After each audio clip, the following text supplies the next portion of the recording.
안녕하세요. 만나서 반갑습니다. 네, 제 목소리가 잘 안녕하세요. 들리고 있나요? 네, 잘 들려요.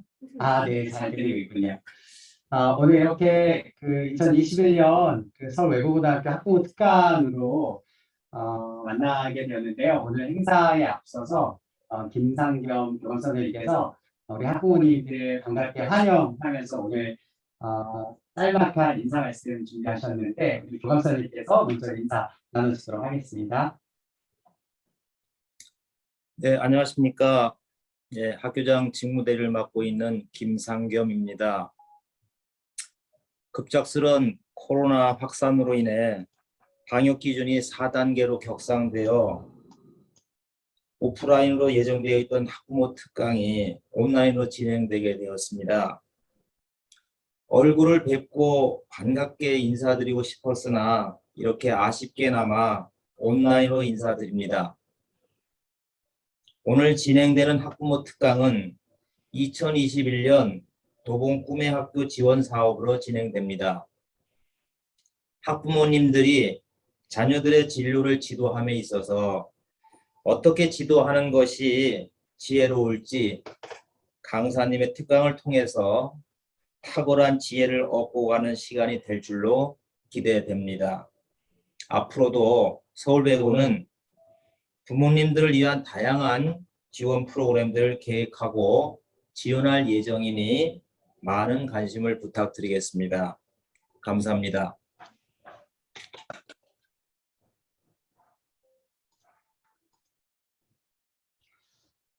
네, 교원선생님께서 연은 인사를 반갑게 해주셨는데요. 코로나만 아니었으면 비전홀에서 반갑게 뵙고 인사하면 더욱더 좋았을 텐데, 그래도 이렇게 짧게나마 온라인으로 인사드릴 수 있어서 다시 한번 감사 말씀드립니다.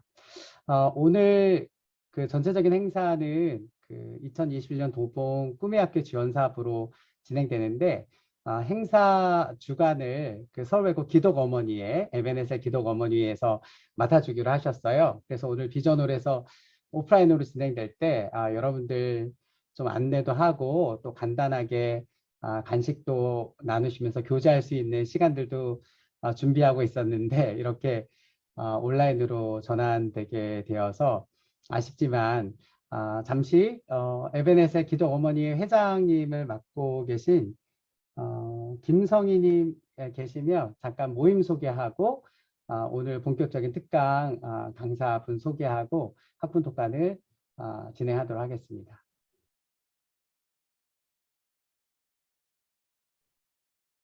네, 음소거 해제하시고 이야기해 주시면 됩니다.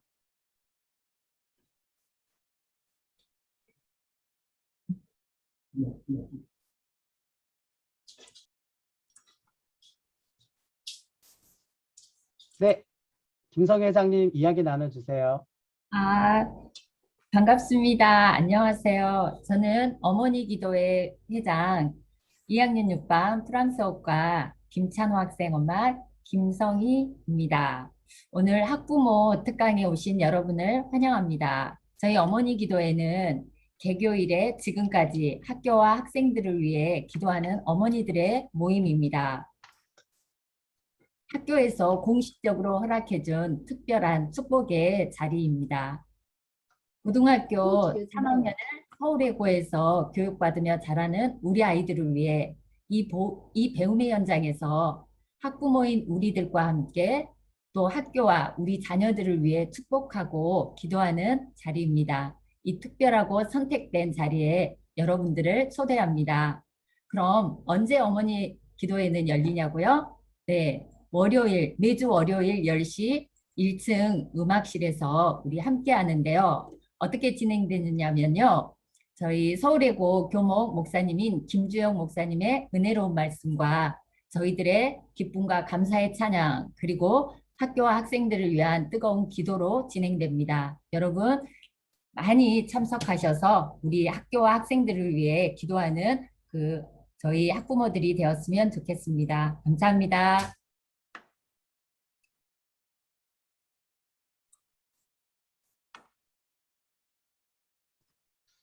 그러면 이제 제가 오늘 강사분 소개하도록 하겠습니다. 2년 전에 저희 학교 한번 오셨었는데 그때도 엄청난 그 인기몰이를 하고 가셨어요. 그래서 그 2년 전의 여운을 아직도 못 읽는 학부모님들이 계셔서 올해도 학부모 특강을 이야기했더니 그때 오셨던 정은진 소장님을 꼭 모셔주십사 저한테 요청이 있어서 올해도 정은진 소장님 모시게 되었는데요. 특별히 정은진 소장님은 우리 아이 기초공사라는 책을 쓰시기도 하셨고 현재 진로와 소명 연구소 대표로 활동하시면서 자녀들의 교육과 관련한 또 다양한 계층들을 심리적으로 돕고 또 코칭하는 그런 업무들을 담당하고 계십니다. 자, 이제 저는 저 역할은 여기서 마치도록 하고요. 자, 오늘의 하이라이트죠. 우리 정은진 소장님 소개할 때 큰 박수로 환영하고 맞이하도록 하겠습니다. 네, 안녕하세요. 정은진입니다. 제 목소리 잘 들리시나요? 네, 잘 네. 들려요. 네, 좋습니다. 네, 2년 전에는 오프라인으로 뵀었는데요. 이제 오늘은 온라인으로 여러분과 함께 하게 되었습니다. 제가 화면 공유하고 제 소개도 다시 하면서 시작을 해볼게요. 일단 강의는 한 11시 40분 정도까지 마치려고 하고요. 그 이후에 채팅으로 질문을 받으려고 하는데요. 뭐 강의 들으시다가 질문 있으시면 바로 채팅창에 남겨주셔도 좋고 제가 공동 호스트로 돼 있어요. 그래서 DM을 보내주셔도 됩니다. 보통 제가 자녀 양육이나 진로 강의할 때는 이렇게 전체 내 아이 얘기는 하고 싶지 않고 근데 궁금한 거 있으시면 제 이름 눌러서 DM 보내주시고 뭐 몇 학년인지 성별은 어떤지 정도를 알려주시면 좀 더 이제 얘기하기가 편할 것 같아요. 네, 오늘 우리 아이 진로 기초공사라는 이제 얘기를 좀 해보려고 하는데요. 제 소개는 지금 목사님이 소개해 주셨던 것처럼 저는 진로와 소명 연구소 소장으로 이제 11년째 일하고 있고 상담이랑 코칭을 한 지는 이제 22년 정도 되었습니다. 크게 두 가지 일을 하고 있어요. 하나는 가족의 회복과 성장을 돕는 일, 그리고 두 번째는 각 개인의 진로와 소명을 찾아가도록 돕는 일을 하고 있습니다. 그러니까 이제 진로와 소명 연구소라는 이름답게 제가 제일 이제 주력으로 해온 일은요, 10년 동안 3040 진로와 소명학교예요. 예, 그러니까 이제 30대, 40대 어머님들, 특히 뭐 직장인들하고 원래 했었는데요. 작년에 온라인 클래스로 전환하면서 이제 전국에서 어머님들이 엄청 오시기 시작했어요. 그러니까 내가 아이를 키우면서 어느 정도 경력이 전체 경단녀라는 말은 진짜 안 좋아해요. 경력이 단절됐다기보다는 더 깊어지는 시기가 아니었나 생각하는데요. 어쨌든 간에 이제 사회적인 커리어를 다시 시작하고 싶은 아이들도 크니까 나도 뭔가 내 삶을 또 살아야 될 것 같은 이런 분들과 함께 나의 길을 찾아가는 일을 4명 한 그룹 이렇게 모아서 계속 하고 있습니다. 그래서 8월에 이제 50기가 돌파가 됐어요. 그러니까 50기니까 제가 4명씩 만났다 해도 200명을 만난 거고 또 이렇게 만나면서 이 옆에 이제 꿈꾸는 아이들이라고 월드비전과 함께 초등학교 5학년부터 고등학교 3학년까지의 이 진로 인성 과정 함께 개발하고 전국에서 몇천 명 아이들이 함께 들어와 있고 또 이렇게 캠프도 아이들하고 하기도 하는데요. 그러니까 제가 이런 과정을 거쳐서 10대에서 한 4, 50대까지의 진로와 소명을 계속 보고 있는 것 같아요. 네, 그래서 이제 지금 우리는 고등학생 어머님들이시니까 아이의 진학이 매우 고민이 되시겠고 저도 큰아이가 고등학교 2학년이고 모 외고를 다니고 있어요. 네, 그래서 사실은 저도 외고 학부모이거든요. 그래서 같은 고민을 하고 있다고 생각이 드는데 지금 애가 어느 대학을 갈까 뭐 당장 어떻게 될까 고민도 되시겠지만 오늘은 그 진학은 또 따로 학교에서 아마 많은 정보가 있을 거라고 생각하고 전 생애에 걸친 진로와 소명 얘기를 좀 해보고 싶습니다. 그래서 우리 아이가 사실은 뭐 대학에 잘 갔다고 걔가 성공한 것도 아니고 제가 이 다음에 이제 뭐 이렇게 온라인 클래스로 다 전환을 했거든요. 작년부터. 그래서 온부 코칭이라는 이름으로 제가 이런 여러 가지 책들을 읽고 함께 공부하고 있는데 이것도 30 몇 기까지 했어요. 작년에 시작해서. 근데 계속 보는 것은 10대, 20대 때에 우리가 성공했다고 쉽게 장담할 수 없다. 네. 40대, 50대 난리 난다. 예, 모범생으로 자랐던 아이가 40대에 반항 엄청 한다.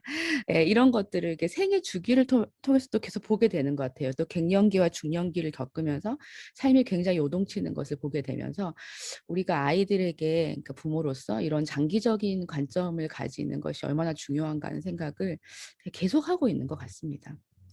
네, 그래서 저는 작년 5월에 이제 우리 아이 기초공사라는 책을 내면서 자녀 양육의 세계로 뛰어들었고요. 네, 그리고 이제 올해 5월에 소명 리스타트라는 책을 냈어요. 나온 지 한 달 정도밖에 안 됐어요. 그래서 이 책을 통해서 소명 이야기를 좀 다시 시작하고 싶다는 생각을 하고 있습니다. 그리고 저는 이제 올해 1월에 포항으로 이사를 왔어요. 네, 그래서 오두막 상담가 환대의 집이라는 이 홈페이지를 열고 저희 집에서 사람들을 맞이하고 있어요. 지금 코로나 때문에 예약 많이 취소되었는데 일주일에 한 2팀 정도 오시고 저도 그러니까 영리 1, 4일하고 비영리 1, 2일하는 이제 이런 형태가 되었는데요. 전국에서 오시고 그래서 같이 밥 먹거나 이제 제가 밥을 하죠. 근데 이제 같이 밥 먹거나 아니면 밥을 하기 힘들면 밖에서 만나기도 하고 뭐 차만 마시기도 하고 다 다른데요. 이렇게 포항까지 찾아오신 이유가 뭘까 생각해 보면 그러니까 가장 많이 들고 오는 이슈는 부부 갈등과 자녀 이슈예요.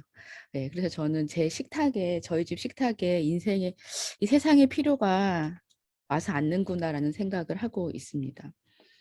네, 저 적절히 하려고 합니다. 너무 많이 하면 제가 너무 힘들어서 안 되고 적절히 하려고 하고요. 그리고 이제 저랑 같이 공부하고 싶으신 분은 카카오톡 오픈 채팅방을 열었어요. 하도 문의가 많죠. 원래 페이스북 유저인데 계속 이렇게 글이 올라가니까 그래서 여기 이제 카카오톡 오픈 채팅방에 정은진 소장 치시면 온라인 클래스 안내방이 나와요. 여기 들어와 계시면 가장 먼저 안내 받으실 수 있고 저는 주로 페이스북 이용하고요. 이제 연구소에는 홈페이지와 블로그 같이 운영하고 있습니다. 네, 그러면 그리고 저는 이제 아들 4명의 엄마예요. 첫째가 고등학교 2학년이고요. 그리고 이제 중1, 6학년, 4학년 이렇게 10대 아들 4명 키우고 있고요. 여기 이제 고양이 유일한 딸 고양이랑 같이 지내고 있습니다. 자, 그럼 이제 우리가 진로 얘기를 좀 이제 해보도록 할게요. 어렸을 때 여러분의 꿈을 한번 생각해 보세요. 오늘 이제 강의를 들으실 때는 안테나를 2개를 켜시면 좋겠는데요. 우리의 진로를 어떻게 내가 좋게 도와줄까? 내가 코치로서, 진로 코치로서 우리 아이에게 어떻게 접근할까가 하나의 축이라면은 또 하나의 안테나는 내 인생 어떻게 할까? 이제 80, 100살까지 살아야 되는데 아이들은 많이 컸잖아요. 그러면 나의 인생은 어느 방향으로 다시 집중해야 할까? 이 2가지를 같이 켜고 들으시면은 더 좋으실 것 같아요. 네. 근데 어렸을 때 제 꿈은 저는 슈바이처 전기를 읽고 이제 너무 감동받아가지고 제가 초등학교 2학년 때요. 그래가지고 중학교 때까지도 전혀 꿈이 변하지를 않았어요. 근데 이제 고등학교에 올라와서 제가 꿈을 포기해야 되는 이제 상황이 발생했는데 첫 번째는 제가 이제 수포자 수학을 너무너무 못했다는 거 하고 좋아하지 않았어요. 그리고 두 번째는 피를 무서워하게 되었다는 것을 제가 이제 고등학교 1학년 때 알게 되죠. 그러면서 제가 평생 꿈꿔왔던 그 의사라는 꿈이 사라지게 된 거예요. 그래서 이제 고1 때 이제 그리고 또 저희 집이 서울에서 부산으로 모두 온 가족이 이주를 하게 돼요. 고등학교 1학년 때. 그래서 제가 경상도에 가서 사투리로 수업하시는 게 알아듣지도 못하겠고 하여튼 우선 멘붕인 이제 고등학교 1학년 1학기를 보내게 되는데요. 그때 저희 반 아이들이 맨 처음엔 제가 서울 깍쟁이라고 막 이제 뭐 좀 그러다가 나중에 조금 시간이 지나니까 진짜 많이 찾아오는 거예요. 그래서 쉬는 시간에도 와서 울고 가고 뭐 점심시간에도 오고 막 야자 시간에도 오고 막 이래요. 아이들이 저한테 자기 얘기를 계속 하면서 제가 나 좀 이런 일을 좀 해볼까? 이제 이런 생각을 살짝 하게 되죠. 근데 지금은 상담이라는 학문이 뭐 너무나 핫하고 그렇지만 제가 고등학교 때는 거의 그렇지 않았죠. 예, 그거 뭐 하는 거냐 뭐 이럴 때였으니까. 예, 그래서 제가 이제 그런 생각을 좀 하던 차에 고등학교 1학년 때 제 친구가 은진아 너는 내 마음의 의사 같아 이렇게 얘기를 해줬어요. 제가 엄청 충격받았죠. 아, 나 의사를 포기했는데 내 의사를 할 수 있구나. 마음의 의사를 할 수 있구나. 근데 정신과 의사는 이제 이과를 못 가니까 안 되겠고 상담이라는 걸 해봐야 될까 해서 제가 저희 부모님께 얘기를 하게 돼요. 그랬더니 이제 당연히 저희 아버지는 바로 반대를 하셨어요. 예. 야, 그거에서 먹고 살 수 있냐면서, 예, 그러면서 다른 거 해라고 이제 그러셨는데, 저희 어머니가 이제 그때 교회 다니셨죠. 지금 다니시지만 저를 불러서 이렇게 말씀하신 거예요. "은지야, 내가 교회 다녀보니까 너무나 마음이 아픈 사람들이 많은데 네가 그걸 잘 배워서 그런 사람들 잘 도와줄 수 있을 것 같다. 해보면 좋겠다." 하셨어요.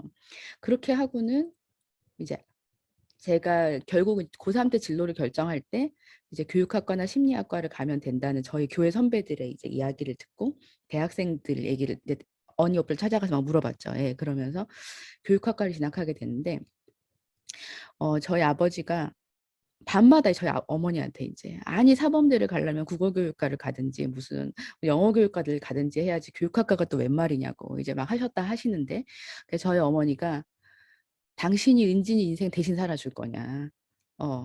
대신 안 살아줄 거면 애가 하고 싶은 대로 두자."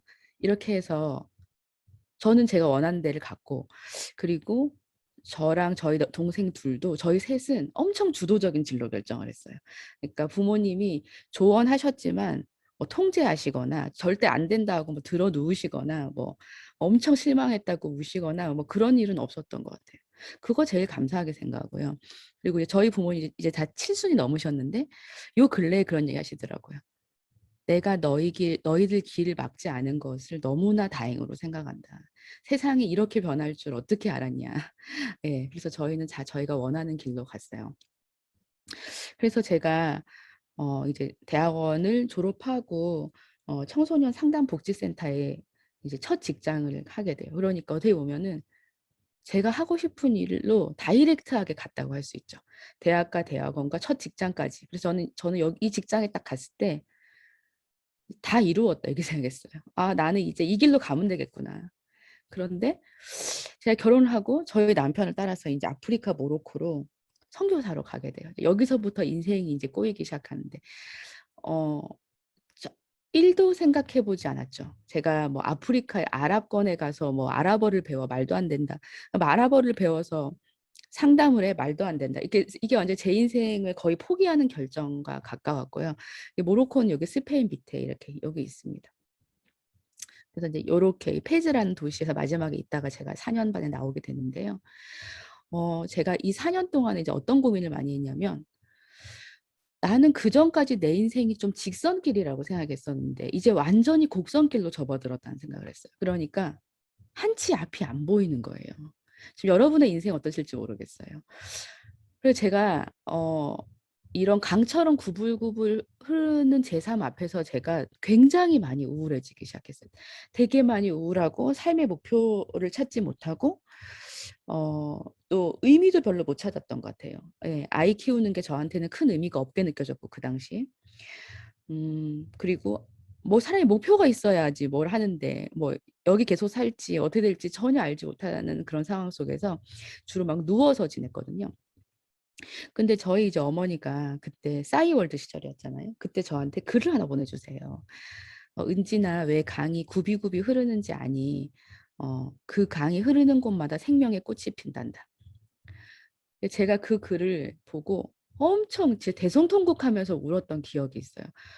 와, 나는 이제까지는 뭔가 좀 앞이 보이는 인생, 이게 성취지향적인 인생을 살아왔는데 내 인생 길이 이제 완전히 이상하게 이제 꼬였다고 생각이 드는데 그게 그 삶이 강이 흐르는 곳마다 꽃이 피면 의미가 있을 수 있겠구나 하는 생각을 처음 하게 됩니다. 그러면서 제가 이제 저를 소개할 때 저는 "직선 인생이 아닌 곡선 인생을 응원하는 사람이다." 이렇게 주로 소개를 하게 되는데요. 어 우리 아이들의 인생도 우리의 인생도 사실은 이런 강 같은 거라고 생각이 들어요. 예. 계속 직선 인생을 살아온 사람이 있을 수 있잖아요. 전혀 실패를 한 번도 하지 않고 자기가 원하는 대로. 그러면 그 사람은 거의 괴물이 될 가능성이 높죠. 예. 다른 사람의 실패와 실수를 인정할 수가 없어요. "너는 왜 나처럼 하면 되지?" 예. 근데 그 사람이 살아가는 인생이 과연 어떨 것인가 하는 생각이 들면서, 사실 우리의 인생에 실패가 어딨어요. 실수를 하죠.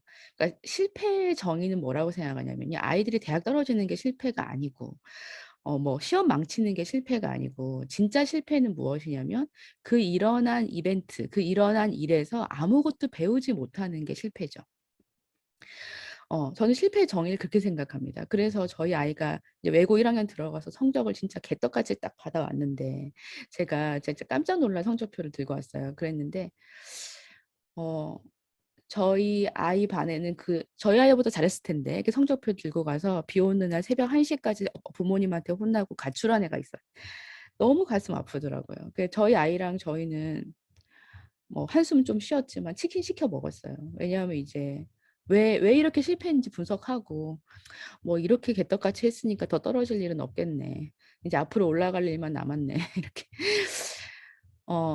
그러니까 이제 우리가 아이들의 성적이나 아이들의 진로에 일희일비하지 않았으면 좋겠다. 이 얘기를 하고 싶은 거예요. 부모로서. 아이들은 당연히 일희일비하거든요. 왜냐면 10대잖아요. 10대의 대표적인 특징이 양극적인 사고거든요. 예. 나 시험 망쳤으니까 내 인생 끝났다. 와, 이제 이번 뭐 2학년 2학기 이제 시험 망쳤으니까 나 그냥 떨어져 죽어야 되겠다. 이게 아이들의 양극적인 사고거든요. 예. 그럴 때 사실은 성인으로서 부모로서 우리가 그 양극적인 사고에 불을 붙이는 일을 하면 안 된다. 호떡집에 거기다 부채 붙이하면 안 되고요. 야, 인생 까딱 없어. 시험 한 번 망쳤다고 죽지 않아. 1년 늦은 거 아무것도 아니야. 내가 엄마 살아보니까, 엄마 40대, 50대 살아보니까 인생 1년, 2년 늦는 거는 아무것도 아니더라. 나 고등학교 2학년 때 수학 점수 생각도 안 난다. 근데 나 그때 열심히 했던 건 알겠어. 예, 그래서 어떻게 보면은 우리가 진로 코치로서 할 수 있는 일은 아이들이 보지 못하는 장기적인 관점을 얘기해 주는 거, 아이들의 불안을 잠재워 주는 거. 그래서요, 아이들의 학업과 진로에 있어서 부모의 불안이 최고의 독이에요. 부모가 불안하기 시작하면 아무 말이나 해요. 이제 이때 되면 아무 말이나 하고 막 급해가지고 막 전화하고 막 어디 알아보고 이렇게 하는 것은 실제로 도움이 거의 안 돼요. 그래서 뭐 학원을 알아보거나 뭐 사교육을 알아보거나 진학 정보 알아보는 것은 되게 좋죠. 좋은데 내가 그것이 너무 불안해서 이거라도 해야지 하고 막 알아보는 것은 실제로 그게 영양가 있는 정보가 아닐 가능성이 많죠. 예. 그래서 우리 불안하지 말자. 내가 왜 불안한지를 찾아보자. 그래서 제가 이 온부 코칭에서 제가 하는 온라인 클래스요. 온부 코칭에서 아이랑 어떻게 대화하고 뭐 기질을 이해하고 진학을 어떻게 이런 팩트의 부분도 있지만 내가 어떤 사람인지 내가 하나의 부모로서 어떻게 성장해야 되는지 계속 관심을 갖는 이유는 그런 거예요. 그러니까 아이의 진로에 특별히 굉장히 불안한 분들을 제가 살펴보니까요. 본인 집안에 내 형제들이나 사촌들 중에 제대로 기능하지 못하는 사람이 있을 경우에 그럴 가능성이 있더라고요. 예를 들어 우리 남동생이 계속 아직도 엄마한테 의지하고 있어. 우리 언니가 제대로 못 살고 있어. 예, 이럴 경우에 우리 애도 그렇게 될까 봐 그 너무나 막연하고 두려운 불안이 올라오는 경우가 많아요. 한번 살펴보시라고 말씀드려요. 근데 우리 남동생, 우리 언니랑 우리 애는 달라요. 왜냐하면요, 내가 우리 부모랑 다르거든요. 근데 어떻게 다른지를 아셔야 되죠. 네, 뭐 이런 얘기를 하자면 또 끝이 없고요. 아무튼 그래서 저는 모든 불안의 원인은 일단 자기에게서 찾아야 된다. 우리는 네가 시험 못 쳤으니까 엄마가 불안하지. 네가 앞으로 무슨 대학이나 가겠냐고 이렇게 하지만 사실 그 불안의 뿌리는 거의 우리 부모 본인에게 있어요. 네, 그리고 아이들은 그 불안이 전염되죠. 네. 자, 그러면 이런 질문을 드리고 싶어요. 여러분 중고등학교 때 꿈은 뭐였어요? 한번 생각해 보시고. 있으셨던 분도 있고 없으셨던 분도 있으실 거예요. 네, 그다음에 두 번째 질문. 지금 여러분의 꿈은 뭐예요? 네, 이 두 번째 질문에 상당히 멘탈이 흔들린다 이런 얘기들을 하시는데 이 두 가지 질문에 우리가 답할 수 있어야 하는 것 같아요. 첫 번째 질문이 지나갔으니까 괜찮아. 두 번째 질문. 아이들이 물을 수 있잖아요. 엄마, 아빠 지금 꿈이 뭐예요? 네. 그럴 때 나는 꿈 없고 네가 잘 되는 게 내 꿈이고 네가 좋은 대학 가는 게 내 꿈이다 이러면 이제 망하는 길로 가시는 거죠. 네. 엄마의 삶에 이제 이 꿈은 사실은 직업명이 아니잖아요. 우리가 아이들에게 네 꿈이 뭐냐 할 때는 직업명일 수 있겠지만 그것도 사실은 변화해야 되고 성인인 우리에게 꿈을 묻는다는 것은 나는 어떤 인생을 살아가고 싶은 사람이다라는 문장이 여러분 머릿속에 그려지셔야 된다 하는 것이죠. 예. 그리고 저는 아이들과 그런 얘기를 함께 나누는 것이 최고의 진로지도 같아요. 엄마 나이가 40, 50인데 엄마 아직도가 아니고 다시 새롭게 내가 이제까지 살아온 내 인생을 총정리해서 다시 선택과 집중하는 나는 그 길이 있다. 그 길이 되게 어렵고 힘들어도 내가 그 길을 가려고 한다. 너도 열심히 하고 나도 열심히 살래. 예, 이렇게 할 때 아이들이요. 어른이 되는 소망이 생겨요. 네, 아이들이요. 어른이 되기 싫다 하거든요. 왜냐하면요. 하나도 좋은 게 없어 보이는 거예요. 뭔가 자유로운 거 빼고는 맨날 살기 힘들대. 맨날 돈 걱정하고 맨날 막 이렇게 인생이 찌들어 있어. 나 저렇게 돼봐야 뭐하러 어른 되냐. 지금이 낫지 하는 생각이 든다 하거든요. 네, 그래서 저는 여기에 지금 들어오신 우리가 아이들의 롤모델이 되면 좋겠어요. 와, 나 저런 어른이라면 어른 되고 싶다. 우리 엄마 나이쯤 돼도 저렇게 액티브하게 인생 살 수 있으면 살만한 인생이지. 예, 그렇게 되면 제일 좋겠어요. 아이들의 롤모델은 멀리 있지 않다고 생각합니다. 네, 그래서 지금 나는 어떻게 살아야 되냐, 우리요. 그리고 애들. 네. 자, 제가 이제 이분을 한번 소개해 드리려고 해요. 이제 이분이요. 미국 사람인데 늘 꼴찌였고 이제 왕따를 당했어요. 그리고 ADHD 진단 받아가지고 제대로 잘 앉아있지도 못했던 것 같아요. 그래서 수업도 잘 못하고 했던 뭐 약을 먹었는지 안 먹었는지 모르겠어요. 아무튼 그래가지고 이제 미국은 낙제가 있으니까 그래서 퇴학을 당해요. 이제 그렇게 하고 19살에 결혼을 해서 아이를 일찍 낳았습니다. 엄청 가난했대요. 그래서 막 이렇게 길거리에 있는 공중 화장실 휴지를 가져다가 집에 썼다. 이렇게 얘기를 하는 거 보니.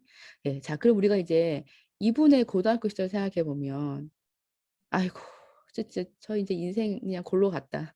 이제 이렇게 생각할 만한 어떤 스토리잖아요. 근데 이분이 지금 되게 유명한 사람이거든요. 이 책의 저자예요. 평균의 종말이라는 저자고 지금 하버드대 교육대학원 교수예요. 그래서 평균의 종말이라는 책을 썼고 이 다음 책이 다크호스라는 책입니다. 한번 읽어보시면 좋겠어요. 근데 저는 이 책에서 물론 동의하는 점도 있고 동의하지 않는 점도 있었지만 제일 좋았던 부분이 지금 제가 얘기하려고 하는 이 부분인데요. 이제 이 책에서 이렇게 설명을 해요. 우리가 진로를 생각할 때 두 가지 모형이 있다. 첫 번째 모형은 사다리 모형이라는 거예요. 그러니까 중학교, 고등학교, 대학 진학, 뭐 대학원 진학, 취업, 결혼 이렇게 쫙 올라가는 거예요. 여기서 좀만 떨어지면요. 낙오하는 거예요. 절대 안 돼. 예. 그러니까 이런 모형을 머리에 갖고 있는 학생이나 부모는 절대 떨어지면 안 되겠죠. 사다리에서. 그런데 두 번째 모형은 그물망 모형입니다. 이렇게 갈 수도 있고 이렇게 갈 수도 있고 사람마다 다 다르다는 거예요. 그 그물망 모형. 내려갔다 올라갈 수도 있고.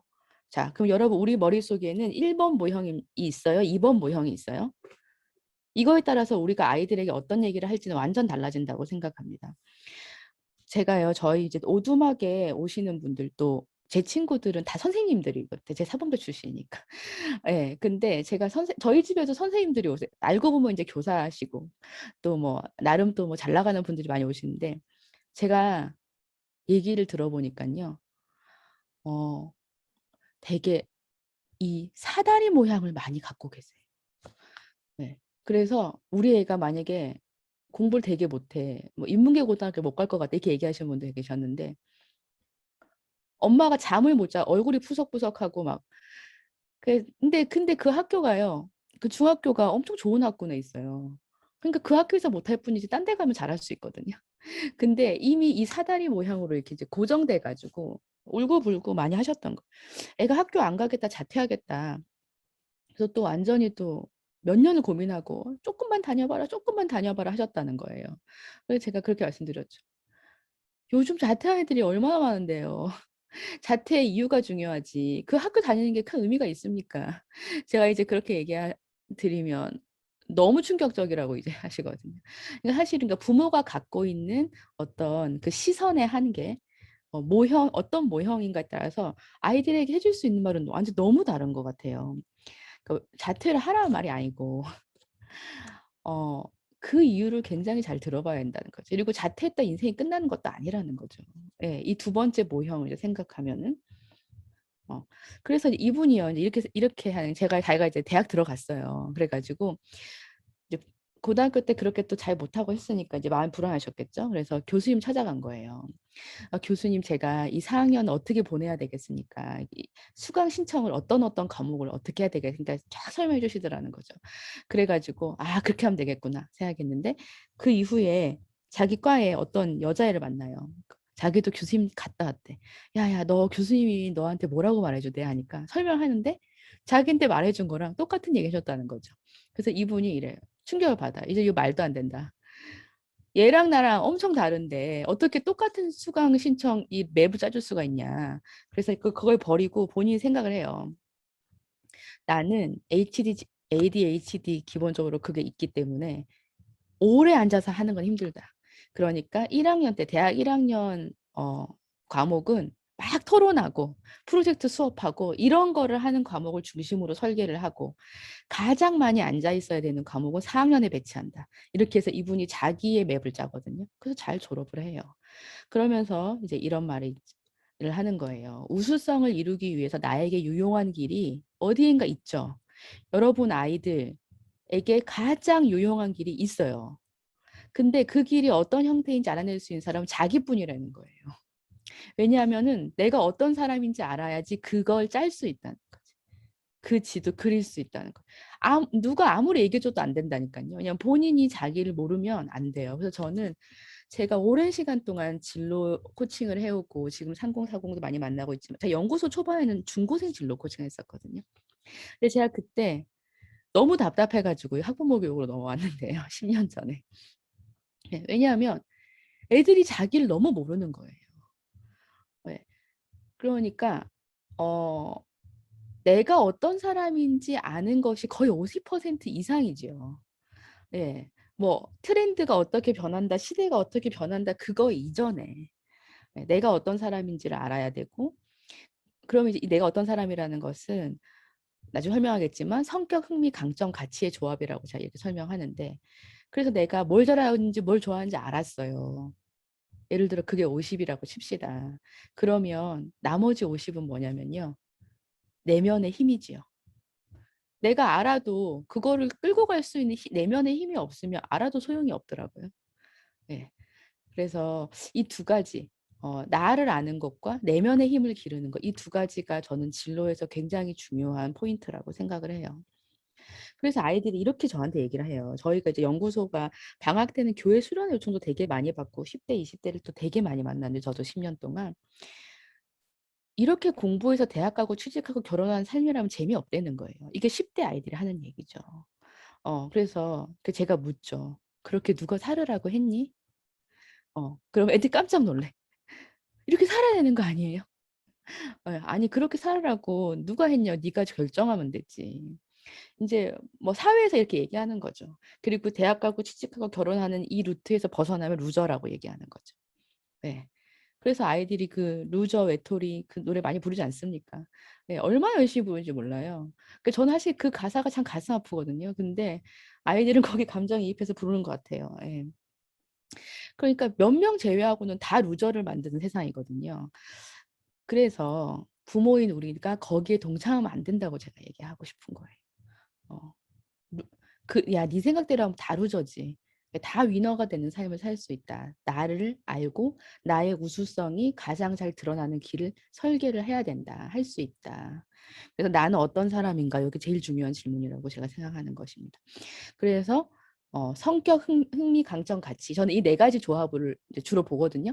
10대에서 지금 제가 3040 진로와 소명학교 할 때도 이거를 이제 기본으로 하는데 이런 거죠. 내가 뭘 좋아하지? 애들 100%다 게임이거든요. 게임. 예, 근데 게임을 좋아하는 이유가 다 다를 수 있다는 거예요. 그죠? 내가 잘하는 것, 그 흥미와 강점은 아주 설명하겠지만 흥미가 더 쉽죠. 나만 좋아하면 되니까. 강점은 내가 쟤보다 잘해야 되니까 좀 더 어렵죠. 예. 그런데 이 각 고유한 퍼즐을 맞춰가는 게 저는 이게 진로 설계 같아요. 네, 그러면 제가 지금 이렇게 얘기했잖아요. 내가 좋아하는 거 2개, 내가 잘하는 거 2개 적어보라고 하면 어떤 것도 적기가 쉽겠냐는 거죠. 첫 번째 게 적기가 쉽습니다. 왜냐하면 내가 혼자 좋아하면 되니까. 두 번째는 남보다 잘해야 되니까. 그래서 강점이라는 것은 확신하기가 참 어려워요. 10대의 강점을 확신하는 건 어려워요. 왜냐하면 이제까지 뭐 시험 본 거 외에는 내가 뭐 쟤보다 잘하는 게 사실 다른 거 잘하는 거 많은데 경험해 본 일이 많이 없죠. 네. 근데 성인들 같은 경우에는 이 강점을 굉장히 다각도로 분석해서 확신하는 게 되게 필요하더라고요. 3040. 그래야지 앞으로 나갈 수가 있어요. 맨날 내가 잘하나 잘하나 여기 맨날 물음표 찍으면 앞으로 못 나가더라고요. 그래서 똑같은 질문이라도 10대가 질문하느냐, 20대가 질문하느냐, 40대가 질문하느냐에 따라서 답이 달라지는 것 같아요. 지혜로운 답, 연령대마다 달라지는 것 같습니다. 근데 제가 이제 중고생들 진로 코칭할 때 이게 진로 장벽 검사를 처음에 많이 했었어요. 그게 뭐냐면 내가 진로로 이제 가려고 하는데 갈 길을 가려고 하는데 이게 내 발목 잡는다 이제 이런 거죠. 이게 내 장벽이다. 근데 아이들이 가장 많이 체크하는 문항이 4개 있었는데요. 나는 내가 어떤 일 잘할 수 있는지 모르겠다. 나는 나를 잘 몰라서 앞으로 뭘 해야 될지 모르겠다. 나는 나에게 중요한 게 뭔지 모르겠다. 나는 내가 어떤 일을 좋아하는지 모르겠다. 이거 제일 많이 체크하는 문항입니다. 그러니까 아까 그 퍼즐이랑 똑같잖아요.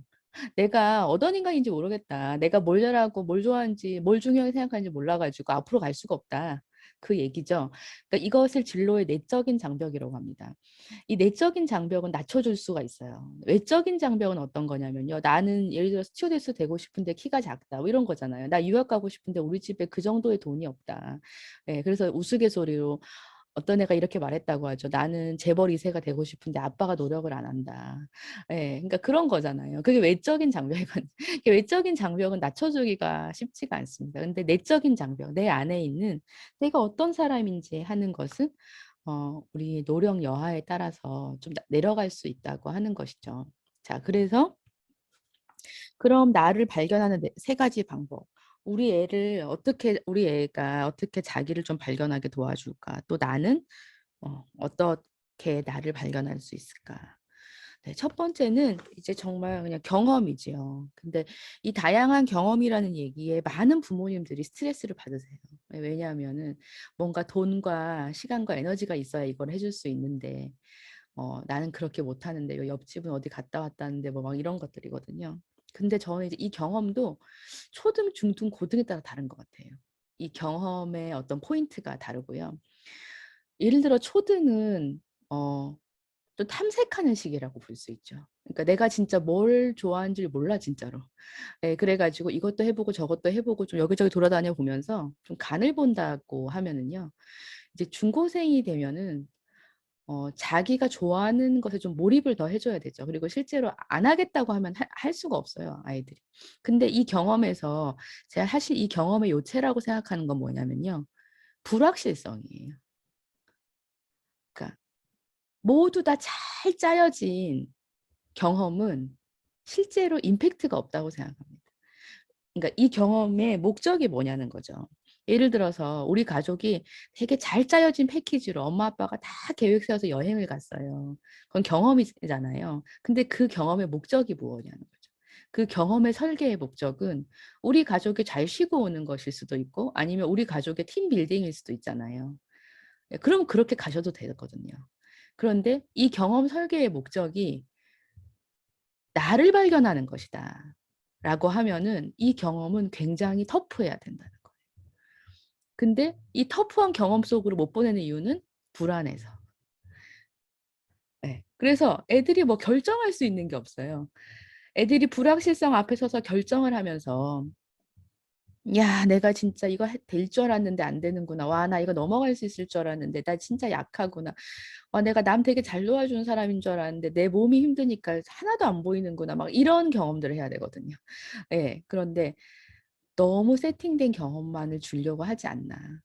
그러면 그거는 실제 살아있는 경험은 못 된다고 생각해요. 예, 그래서 아이들이 뭔가 좀 위험한 일을 하려고 할 때 있잖아요. 그것이 실제로 뭐 진짜 안 되는 거 아닌 이상이야. 특히 이제 고등학생 너무 바빠서 그렇게 할 여력도 없지만 중고등 학교 때 그런 경험들을 많이 지지해 주는 게 필요하다고 생각을 합니다. 그다음에 두 번째는 피드백인데요. 어, 피드백은 잔소리랑 다르죠. 그러니까 잔소리는 이제 했냐 안 했냐 이제 이거라고 하면은 피드백은 우리가 할 수 있는 부분인데요. 네가 이래서 이런 일을 잘 하겠구나 하는 것입니다. 네가 친구들을 참 좋아하는 거 보니까 네가 참 사람 관련한 일을 잘 하겠다. 네가 맨날 이불에서 이불 둘둘 말고 이렇게 누워 있고 주로 시간을 혼자 보내는 걸 보니까 네가 혼자 하면서 몰입하는 일을 주로 할 것 같구나. 뭐 이런 거예요.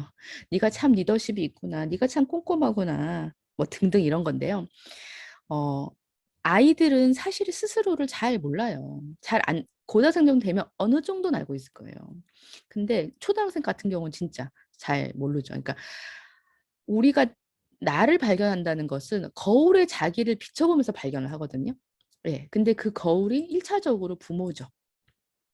그래서 부모의 말이 1차적인 거울이죠. 이죠. 근데 예를 들어서 사람을 좋아하는 아이가 있다고 쳐요. 그러면 모든 기질, 모든 성격은요, 장단점을 동시에 동반을 합니다. 이렇게 손바닥의 아래 위처럼요. 그래서 예를 들어서 사람을 좋아한다 하면 네가 참 사교적이고 리더십이 있고 사람들과 어떤 일을 하겠구나라고 피드백 해줄 수도 있고 그 친구 따라 강남 가서 뭐 할래? 그 친구 다 소용없다. 공부나 해라. 이렇게 할 수도 있다는 거예요. 그러니까 똑같은 것을 봤을 때 긍정적으로 피드백해 줄 수도 있고 부정적으로 피드백해 줄 수도 있다. 그럼 우리는 의식적으로 긍정적으로 피드백해 주는 것을 선택해야 된다 하는 것이죠. 네. 그래서 아이가 내가 이런 사람이구나 하는 것을 계속 알아야 그것을 기초로 진로를 선택한다는 거죠. 내가 이런 사람이니까 이런 일을 하면 좋겠구나라고 생각하는 거예요. 그다음에 세 번째는 진단이죠. 진단은 이제 학교에서 꽤 하실 거라고 생각이 듭니다. 그래서 진단을 했을 때 사실은 해석을 잘 받아야 되는데요. 진단을 하고 프로파일만 집으로 주시는 경우가 많잖아요. 그래서 이걸 어떻게 해석할지가 이제 각 가정의 몫이 되는 경우가 많지요. 그래서 보통은 이제 성격은 MBTI 많이 쓰지만 사실 저는 이거는 성인한테 적합하다고 생각하고요. 고등학생 정도라도 자기를 아는 정도에 따라 되게 달라진다고 생각을 하고, 네. 그다음에 또 이 검사도 좋아요. UNI라는 검사인데 4가지 학습 성격 유형을 검사하는 검사인데요. 이 검사도 되게 도움이 돼요. 네.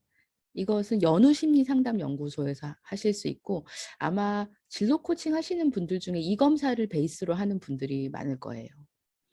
네, 저도 이건 설명을 하기는 합니다. 이렇게 강의 때. 오늘은 안 할 거. 오늘 이것만 해도 1시간 이상 시간 걸려요. 그다음에 요거 제일 많이 쓰는 검사죠. 진로 흥미 검사. 이게 육각형으로 오는 검사를 많이 받아보셨을 거예요. 그래서 요 검사의 해석이 중요한데 여러분이 이것을 아실 수도 있고 모르실 수도 있어서 근데 제가 짧게 해보려고 해요. 왜냐하면 이게 가장 진로에는 기본이 되는 검사고 많이 갖고 오기 때문에 이거를 들으실 때도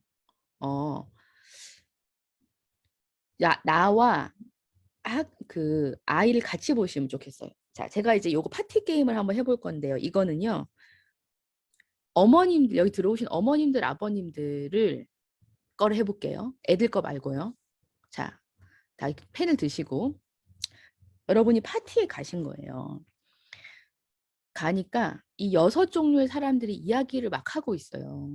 그런데 나는 어디 가장 먼저 들어가서 이야기하고 싶은가에 우선순위 3개를 적는 건데요. 거기 가서 잘 모르니까 듣겠다는 게 아니고 나도 거기 가서 재미있게 얘기할 수 있겠다는 기준입니다. 그러니까 1번.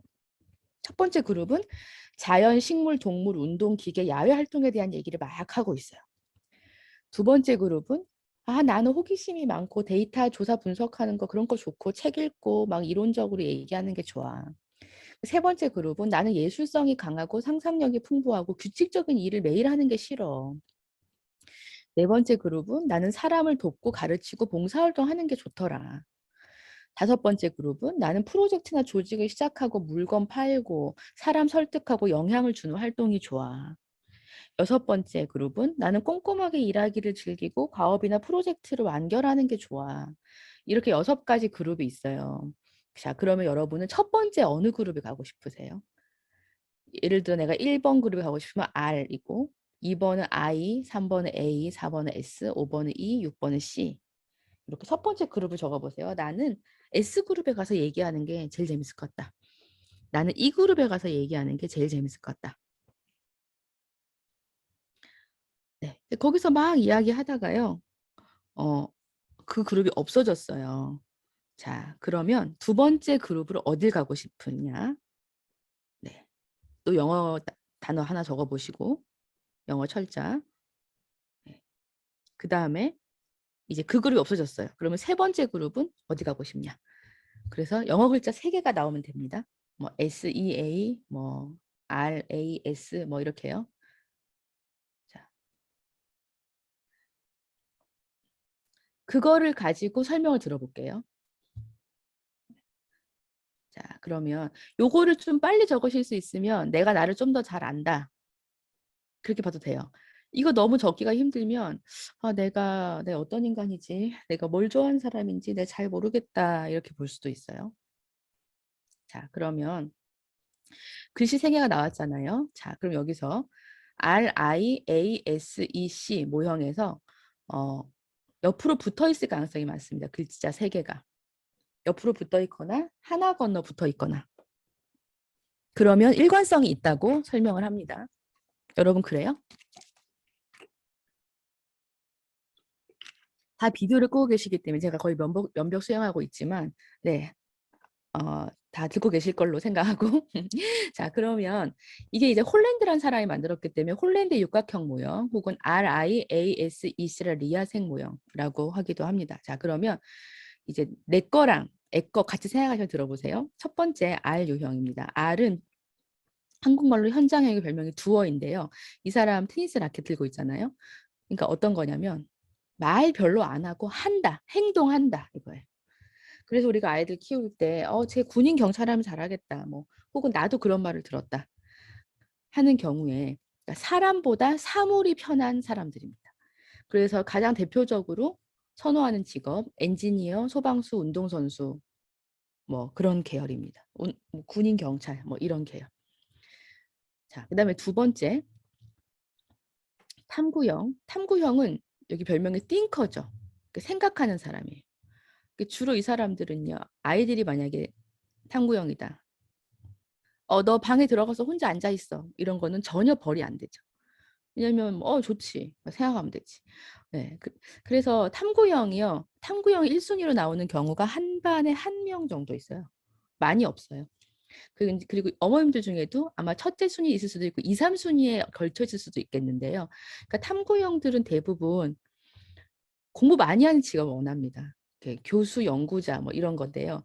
탐구형들이 중고생 때 공부 잘하는 거는 아니에요. 그런데 어느 날 필이 딱 꽂혀요. 살다가. 와, 나 공부해야 되겠다. 이러면 그때부터 무섭게 달려들어요. 그러니까 저는 진짜 탐구형이 평생 교육을 선도한다고 생각하고요. 우리 중에 여러분 탐구형 코드가 있으신 분은 학비를 모아두시라고 제가 조언하는데 그 이유는 진짜 공부하고 싶다니까요.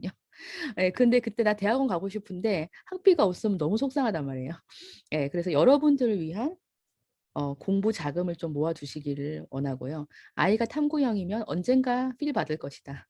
네, 그렇게 좀 보시면 되겠고. 예술형은 별명이 크리에이터죠. 네, 가장 자유로운 영혼들이라고 할 수 있습니다. 네, 그러면 뭐 이런 계열, 화가, 뭐 가수, 디자이너 뭐 이런 계열을 들 수 있죠. 그 다음에 네 번째 소셜은 별명이 헬퍼예요. 그러니까 이런 거죠. 내가 누구를 도와줬는데 뭐 누구를 상담해 줬는데 너무 도움이 됐대요. 그러면 이제 인생 사는 보람이 있다니까요. 네, 그래서 이 사회형들은 사람들을 오프라인에서 만나서 도와주는 직업군에 끌리게 돼요. 의사, 간호사, 복지사, 선생님, 상담자, 코치 이런 계열로 이제 끌리게 됩니다. 저희 아이도 사회형인데 1순위가 사회형이거든요. 어떤 코치님이 쓴 그 자전적인 글을 읽고는 와, 자기 마음이 너무 뛰었다고 하더라고요. 자기 인생에 이렇게 책 읽고 가슴 뛴 건 처음이었다고. 그러니까 사회형에 이제 이 흥미에 불을 붙인 거죠. 그 책이. 네, 그 다음에 진취형. 는 E로 표현하는데 퍼슈에이더, 설득하는 사람이라는 특징이 있습니다. 그러니까 이런 거죠. 여기 지금 42분 정도 지금 보니까 들어오셨는데 만약에 제가 오프에서 만났으면 여러분 중에 여기서 반장 뽑을게요. 이렇게 좀 누구 하실래요? 이러면 아무도 손 안 들어요. 침묵이 흘러요. 그러면 아, 내가 할까? 이런 생각이 드는 사람이 진취형이에요. 예, 그리고 또 주위에서 뭐 언니가 하세요, 선생님이 하세요 이렇게 하면 제가 할게요 이렇게.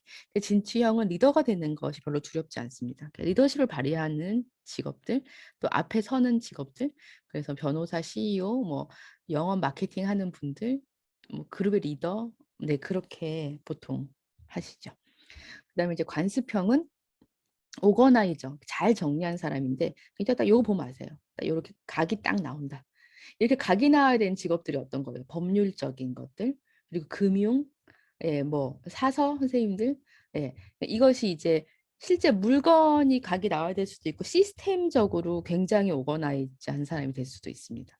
네, 이렇게 해서 리화생 모형이잖아요. 자, 그러면 1순위가 뭐고 2순위가 뭐냐 이게 중요해요. 여러분의 1순위, 2순위를 보세요. 아, 나는 이런 일을 좀 해야겠구나. 이런 쪽으로 가야겠구나. 제가 진로 코칭을 하면서 제일 어려운 게 뭐냐면요. 이거 자기를 너무 몰라가지고 너무 반대로 간 경우가 있을 수 있어요. 예를 들어서 현장형과 사회형은 반대거든요. 탐구와 진취는 반대고요. 예술형과 관습형은 반대예요. 근데 반대 코드가 여러분이 지금 적은 3개 코드 안에 들어가 있으면 독특한 흥미라고 할 수 있고요. 예를 들어 나는 현장형인데 우리 아이가 혹은 내가 근데 사회형의 직군으로 가버리는 거죠. 사회형의 전공 쪽으로 가버리면 너무 자기만 힘든 거예요. 예를 들어서 제일 많이 힘든 사람이 그러니까 사회형인데 공대 간 분들 이런 분들이죠. 공대 4년이 너무 괴로웠다. 요즘은 그래도 약간 이제 편입 같은 게 좀 가능하지만 전과나 예전에 어려웠으니까요. 근데 그 탐구형인데 너무 사람들 앞에 나서는 직군에 가지 않죠, 보통. 예. 그래서 요렇게 반대 코드라는 것을 한번 보시고 뭐 외고 아이들이라면은 사실은 인제 다양한 흥미 코드가 있으리라는 생각이 들어요. 그러니까 언어 지능이 높아서 그러니까 강점으로서는 언어 지능이 높아서 거기 끌렸을 수 있을 것 같아요. 외고에 끌렸을 수 있을 것 같은데 이제 이거에 따라서 어떤 계열로 내가 이 언어라는 툴을 가지고 어떤 계열로 진입할 것인가를 좀 생각해 보면은 도움이 될 것 같아요. 그러니까 저도 이제 3040 진로와 소명학교 하면서 제가 언어라는 툴을 갖고 있는 직군에 있는 분들을 많이 만나왔어요.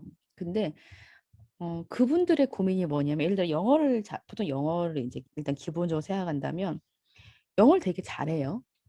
그래서 뭐 트랜슬레이터나 그러니까 뭐 통번역가나 아니면 어디 뭐 기업에서 이렇게 그 중간에서 이렇게 하시는 뭐 그런 거나 하여튼 뭐 그런 일을 많이 하시는데 젊었을 때는 그게 되게 뽀대나고 좋고 막 그런데 한 40 정도 되니까 어디 부딪히냐면 내 콘텐츠가 없다는 데 부딪히시더라고요. '아 나는 계속 딜리버리만 하고 있다.' 저 사람의 콘텐츠와 이 사람의 콘텐츠를 연결하는 역할을 하고 있는데 '아 내 것이 있어야 되겠구나.' 하는 고민을 하게 되시더라고요. 그래서 지금 외고니까 이런 고민을 좀 부모님들은 또 함께 '아 우리 아이가 40 정도 되면 여기에 부딪힐 수도 있겠구나.' 그래서 예를 들어 영어 선생님은 좀 다르죠. 왜냐면 교사 예를 들어서 뭔가 이렇게 내가 아이들이라는 또 이 대상과 교수법이라든지 뭐 여러 개 있을 수 있잖아요. 근데 요거 하나만 가지기는 좀 하여튼 그런 것 같아요. 그런 고민을 하시더라고요. 그래서 저도 지금 그리고 또 영어 뭐 프랑스어 이러면 나보다 잘하는 사람이 늘 있어요. 예. 그러니까 내가 원어민처럼 사람들 "우와 너 진짜 잘한다." 이러는데 자기는 나보다 잘하는 사람이 너무 많은 거야. 내가 아무리 해도 원어민처럼 못해. 막 이런 이 자존감이 떨어지는 포인트들이 계속 있더라고요. 예. 그래서 저는 이렇게 말하거든요. 언어를 이제 직업으로 가진 분들에게는 "언어에는 끝이 없다." 그러니까 베스트가 없잖아요. 내가 가장 잘한다는 게 없잖아요. 네. 그렇기 때문에 그 멘탈 관리를 되게 잘해야 되고 그러니까 적정 기술이 필요한 것 같아요. 내가 진짜 하고자 하는 일과 그 대상에 맞는 수준이면 되는 거죠. 네. 근데 그걸 계속 끝없이 물론 내가 잘해야 돼서 추구하는 건 좋은데요. 계속 내가 '나는 못해, 나는 못해. 난 쟤보다 못해. 나는 원어민보다 못해. 이렇게 해서 멘탈 관리가 안 되더라고요. 이 부분도 좀 생각해 주시면 좋겠다는 생각이 듭니다. 네. 저희 아이는 영중 전공이거든요. 그래서 저희 학교 이제 영어 그러니까 영어 70 중국어 30 이렇게 하는 것 같아요. 네. 그래서 저는 적절하게 하면 된다고 말해요. 네가 하려고 하는 일에 방해가 되지 않을 정도면 된다. 그것이 뭐 엄청 잘하지 않아도 괜찮다. 네. 자, 근데 사실 이렇게 보시면 되겠습니다. 자, 그 다음에 강점. 우리 5분만 좀 쉬고 해요. 56분이니까 11시 1분에 다시 시작할게요. 네. 화장실도 다녀오시고, 그래서 다녀오셔서 강점 얘기를 좀 해볼게요. 네. 다녀오세요.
네, 그럼 저는 또 공유하고 시작해 볼게요.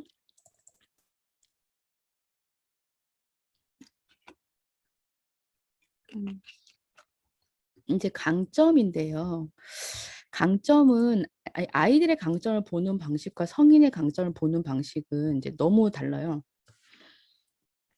근데 이제 그냥 다중지능으로 제일 많이 보지요. 아이들의 강점은. 그래서 여러분 다 들어보셨을 것 같아가지고. 예. 그러니까 언어, 인간치나, 자연치나, 논리수학, 신체운동, 자기성찰, 음악, 공간 이렇게 8가지 지능이 있다고 이제 하워드 가드너 교수가 이야기를 했죠. 저는 이 지능의 이론을 되게 좋아합니다. 왜냐하면 IQ는 좀 우열의 느낌이라면 이것은 다름의 방점이 있죠. 그래서 이 8가지 지능 중에 우리 아이의 강점 지능 3개를 뽑아보는 걸 보통 액티비티를 하거든요. 그러니까 외고 왔으니까 언어 지능은 높을 거고. 근데 다른 것들은 이제 어떠냐는 거죠. 그래서 그 3가지 지능이 함께 사용될 수 있는 영역은 어디인가. 뭐 예를 들어서 유재석은 뭐가 높을까?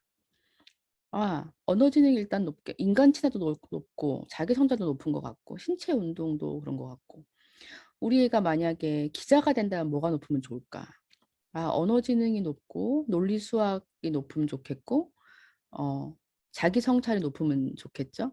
애들은 신체 운동이 높아야 된다고 하기도 하더라고요. 왜 그러니까 기자는 여차하면 막 뛰어야 되고 막 도망도 다녀야 되고 하기 때문에 신체 운동 높아야 된다 그렇게 얘기하기도 하고.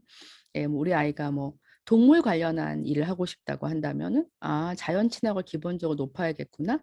그리고 또 인간 친화가 높아야 사람들하고 잘 또 손님들하고 관계하겠구나. 신체 운동이 높아야 이건 이제 대근육, 소근육 포함하니까요. 네, 그렇게 하겠고 이렇게 좀 볼 수 있다는 거예요. 네, 그래서 우리 아이의 3가지 지능을 한번 살펴보시고 3가지 강점 지능. 아이들에게는 이제 요런 그러니까 아이들한테 이제 칭찬해 줄 때 있잖아요. 이런 목록이 좀 있으면 좋긴 한 것 같더라고요. 머릿속에 생각하기가 어려우니까.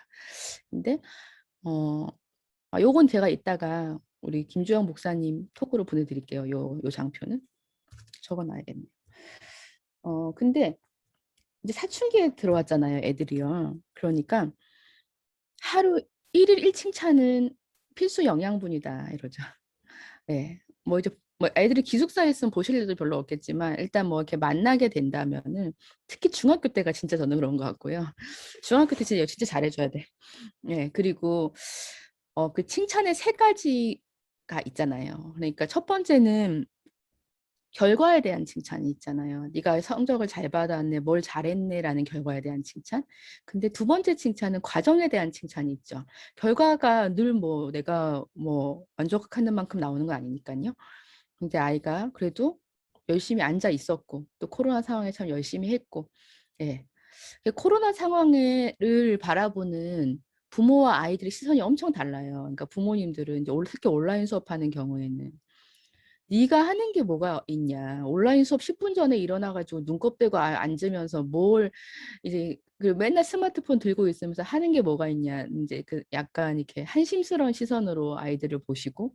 근데 아이들은 실제로 너무나 많이 박탈당했죠. 친구랑 같이 있을 수 있는 친구 사이에서 느낄 수 있는 친밀감과 유능감 이런 거 다 박탈당하고 집에만 있어 미칠 것 같은데 핸드폰 한다고 뭐라 하고 막 그래서 굉장히 이 격차가 크다는 생각, 시선의 격차가 크다는 생각을 하고요. 그럴 때 아이의 강점을 찾는 눈이 필요해요, 우리한테. 네, 그래서 주로 제가 듣는 말이 칭찬할 게 있어야 하지. 뭘 잘해야 말을 하지. 예, 근데 칭찬할 게 없어도 칭찬한 것을 찾는 것이 부모의 능력이죠. 예, 그걸 애타자 할 게 아니고 못 찾는 내가 문제, 내가. 예, 다 있어요. 그래서 아이들에게 아이들을 잘 관찰하면서 아이들의 그 해나가는 과정을 사실은 지금은 버티기거든요. 코로나에는요. 여러분 옛날 육아할 때 생각해 보세요. 애들 어렸을 때요. 어떻게 하셨어요? 버텼죠. 저는 육아는 버텨야지 이기는 것 같던데요. 예, 근데 지금 이 코로나 상황도 사실은 거의 그렇죠. 버티는 사람이 승자야. 안 포기하고. 그래서 아이들이 포기하지 않고 온라인 수업에 가서 앉아있는 자체가 너무 훌륭하다. 네가 밤에 그렇게 핸드폰 해도 수업 시간에 일어나는 게 어디냐. 이제 그렇게 칭찬해 주시는 게 필요해요. 제 진심으로. 네. 그다음에 세 번째 칭찬은요. 존재에 대한 칭찬이죠. 이게 압권이에요, 압권. 존재에 대한 칭찬은 뭐냐면요. 네가 뭘 잘하고 안 잘하고 하고 안 하고에 상관없이 나는 너를 사랑해. 네가 내 아들이라서 사랑해. 네가 내 딸이라서 좋아. 여러분 이런 얘기 들어보신 적 있어요? 우리 세대에는 거의 없어요. 이게 인간계에서 거의 안 나오는 칭찬이에요. 이건 이제 신계에서 나오는 칭찬이야. 그러니까 우리가 교회 다니면 하나님이 있는 모습 그대로 오라고. 내가 네가 뭘 잘해도 못해도 상관없이 너를 사랑한다. 이 메시지가 엄청 강력한 거거든요. 근데 사실 우리 아이들이요. 부모에게서 이 말을 듣잖아요. 세상 잘 살아요. 제가 볼 때. 에너지 누수가 안 돼요. 그러니까 저는요. 우리가 아이들에게 뭘 막 해줄까, 뭘 잘해줄까 고민하기보다는 뭘 안 해줄까 고민해야 되고 이제 고등학교 정도 되면요. 그 다음에는 쓸데없는 에너지 누수가 안 되도록, 쓸데없는 감정적 에너지 누수가 안 되도록 잘 그 마개를 막아줘야 되는 것 같아요. 네. 근데 부모가 맨날 집에서 싸워. 그래서 공부 열심히 하래. 그게 뭐가 되겠어요. 에너지 누수가 이미 너무 엄청난데. 부모가 나한테 맨날 비난해. 뭘 하겠어요. 에너지 그거 막느라고. 그러니까 포지티브한 긍정적인 힘을 못 쓰는 거예요. 그거 막는다고. 네, 그래서 저는 그냥 네가 좋아. 그냥 난 널 사랑해. 못해도 잘해도 내 자식이야. 그리고 잘 될 거야. 이런 메시지가 저는 이 고등생한테 너무 필요한 것 같아요. 네. 그 얘기 꼭 해주셨으면 좋겠어요. 그래서 이 세 가지 칭찬, 결과, 과정, 존재에 대한 칭찬이 아이들을 살리고 실제 관계를 좋게 합니다. 사춘기 때는 관계가 안 좋으면 다 옳은 개소리로 듣거든요. 예, 그래서 안 들어요. 그래서 일단은 뭐 설교할 생각 하지 말자. 네, 관계가 좋아야 되고 관계가 좋으려면 1일 1칭찬은 기본이다. 네, 이거 제가 사이드로 설명드렸습니다. 참 쉽지 않은데요. 저는 제가 원부 코칭 하면서 정말로 많은 이야기를 듣는데 작년 올해 정말 많이 들었던 것 같아요. 근데 40, 50대인 분들도 다 그 얘기 듣고 싶으시더라고요. 내가 너를 사랑해. 네가 어떻게 하는지에 상관없이. 그 얘기 모두 듣고 싶어서 그거 못 들어가지고 남의 기대에 맞춰 산다고 얼마나 인생이 피곤한지 모릅니다. 그래서 이제 이 다중지능을 얘기한 하워드 가드너가 자기가 이제 하워드 가드너 교수님 하버드대 교육 그쪽 교수님 교육심리학과 교수님인데 근데 내가 여기 쓰진 않았는데 9번째 지능이 있다고 생각한다. 그래서 실존지능이라는 얘기를 하잖아요. 예, 9번째 지능이라는 책도 있어요. 근데 여기서 보면은 이제 조세핀 김이라고 이분이 이 실존지능에 대한 얘기를 많이 했고 자존감 얘기도 많이 했어요. 이분의 책도 되게 좋아요. 이 조세핀 김 이 교수님이 실존지능의 정의를 이렇게 하죠. 한 개인이 인생에 대해 깊고 다양한 질문을 하면서 그 해답을 찾아가는 능력이다. 그러니까 이런 거예요. 나는 왜 사나? 왜 살아요? 제가 아까 여러분의 꿈은 뭐예요? 이거 비슷한 질문들이죠. 나는 언제 행복하지? 그리고 인생의 목표가 행복인가? 내 진짜 이웃은 누구지? 자식을 사랑한다는 건 뭐지? 뭐 이런 거잖아요. 이런 질문에 대해서 아무도 답을 해주지 않고 그 다음에 단답식으로 찍을 수도 없고 객관식으로 찍을 수도 없는 질문들이죠. 그러니까 어떤 질문들은 1년을, 어떤 질문은 5년을, 10년을 끌고 가는 거예요. 왜 우리 집은 이렇게 이랬을까? 우리 부모는. 나는 우리 부모와 다르게 살려고 무지한히 애쓰고 있는데 제대로 가는 방향일까? 나는 무지한히 있었는데 애한테는 왜 이렇게 미친 듯이 화가 날까? 네, 제가 많이 듣는 얘기죠. 밖에서는 멀쩡한데 애한테 미친년이다 내가 막 그래. 네, 나는 왜 이렇게 미친 엑스 코스프레를 하나 애 앞에서 뭐가 나를 이렇게 불안하게 하나 네, 이런 걸 찾아가는 거죠. 그래서 저는 이런 질문이 올라올 때요. 이 질문을 묻어놓으면 안 된다고 생각합니다. 인생에 너무나 중요한 질문이기 때문에 올라오는 거거든요. 그러면 이 질문이 올라오잖아요. 엄청 혼란스럽다는 뜻이잖아요. 네. 근데 그 혼란을 꽃 본 듯이 봐야 된다는 거죠. 내 인생에 중요한 질문이 올라올 때 그 혼란을 꽃 본 듯이 보고 기뻐하면서 그걸 찾아가야 되죠. 그래서 이제 부모는 우린 진짜 그렇게 살아야 되고 애들은 그 정도로 혼란스럽게 올라올 건 없어요. 애들은 크게 별 생각 없어요. 예, 그런데 그래서 저는 부모가 이런 얘기들을 아이랑 같이 해야 된다고 생각해요. 엄마 요즘 이런 고민이 있는데 나 요즘 이런 생각하고 있다. 근데 이런 중간 결론이 났어. 저희 아이 고2잖아요. 얼마 전에 이런 얘기 하더라고요. 엄마, 친구가 많은 게 다 좋은 건 아닌 것 같아. 뭔가 깨달음이 있었나 봐요, 기숙사에서. 예, 그래서 제가 그랬죠.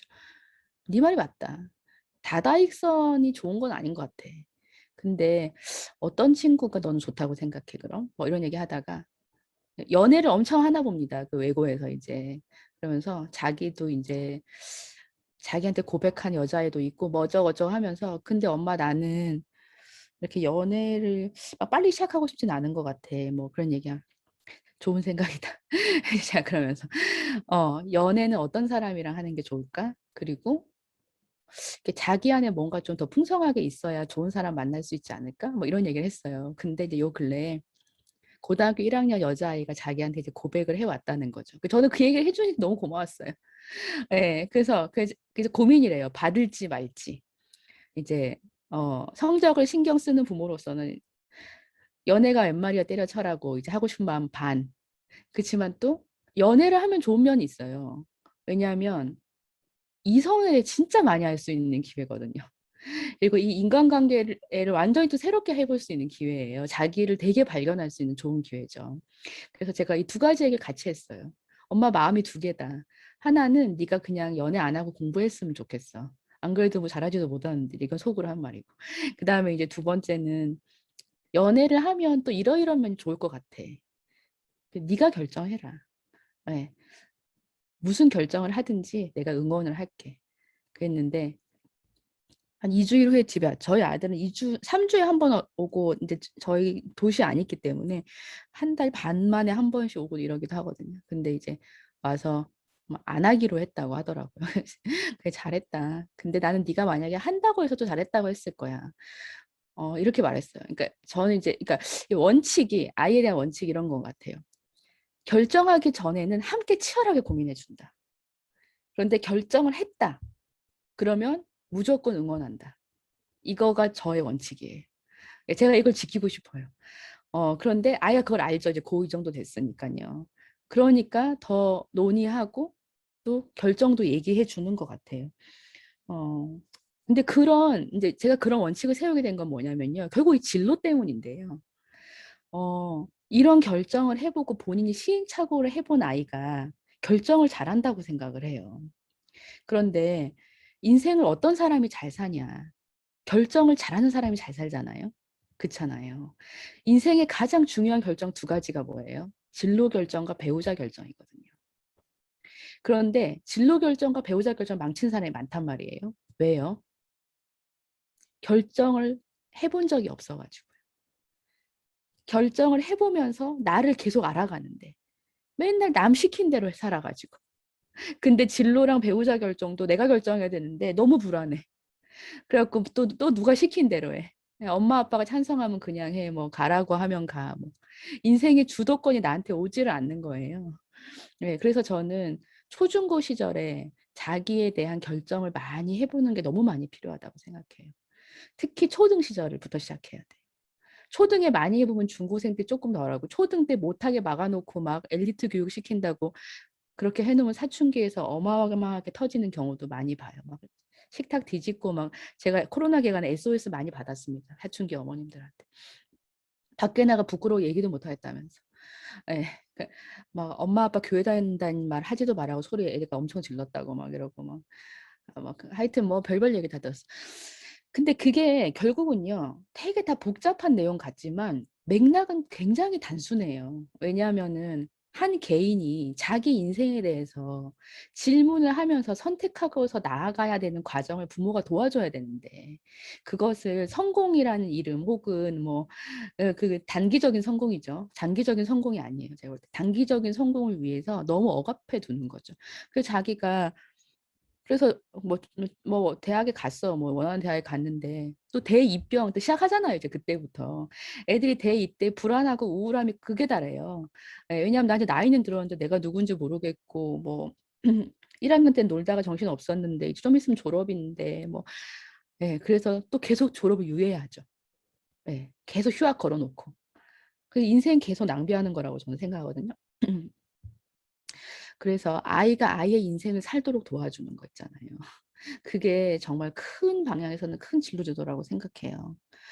네, 그래서 이 9번째 지능이 8가지 다중지능을 완성시키는 거예요. 우리 아이가 언어 지능이 높아요. 우리 아이가 무슨 지능이 높아요. 그래서요.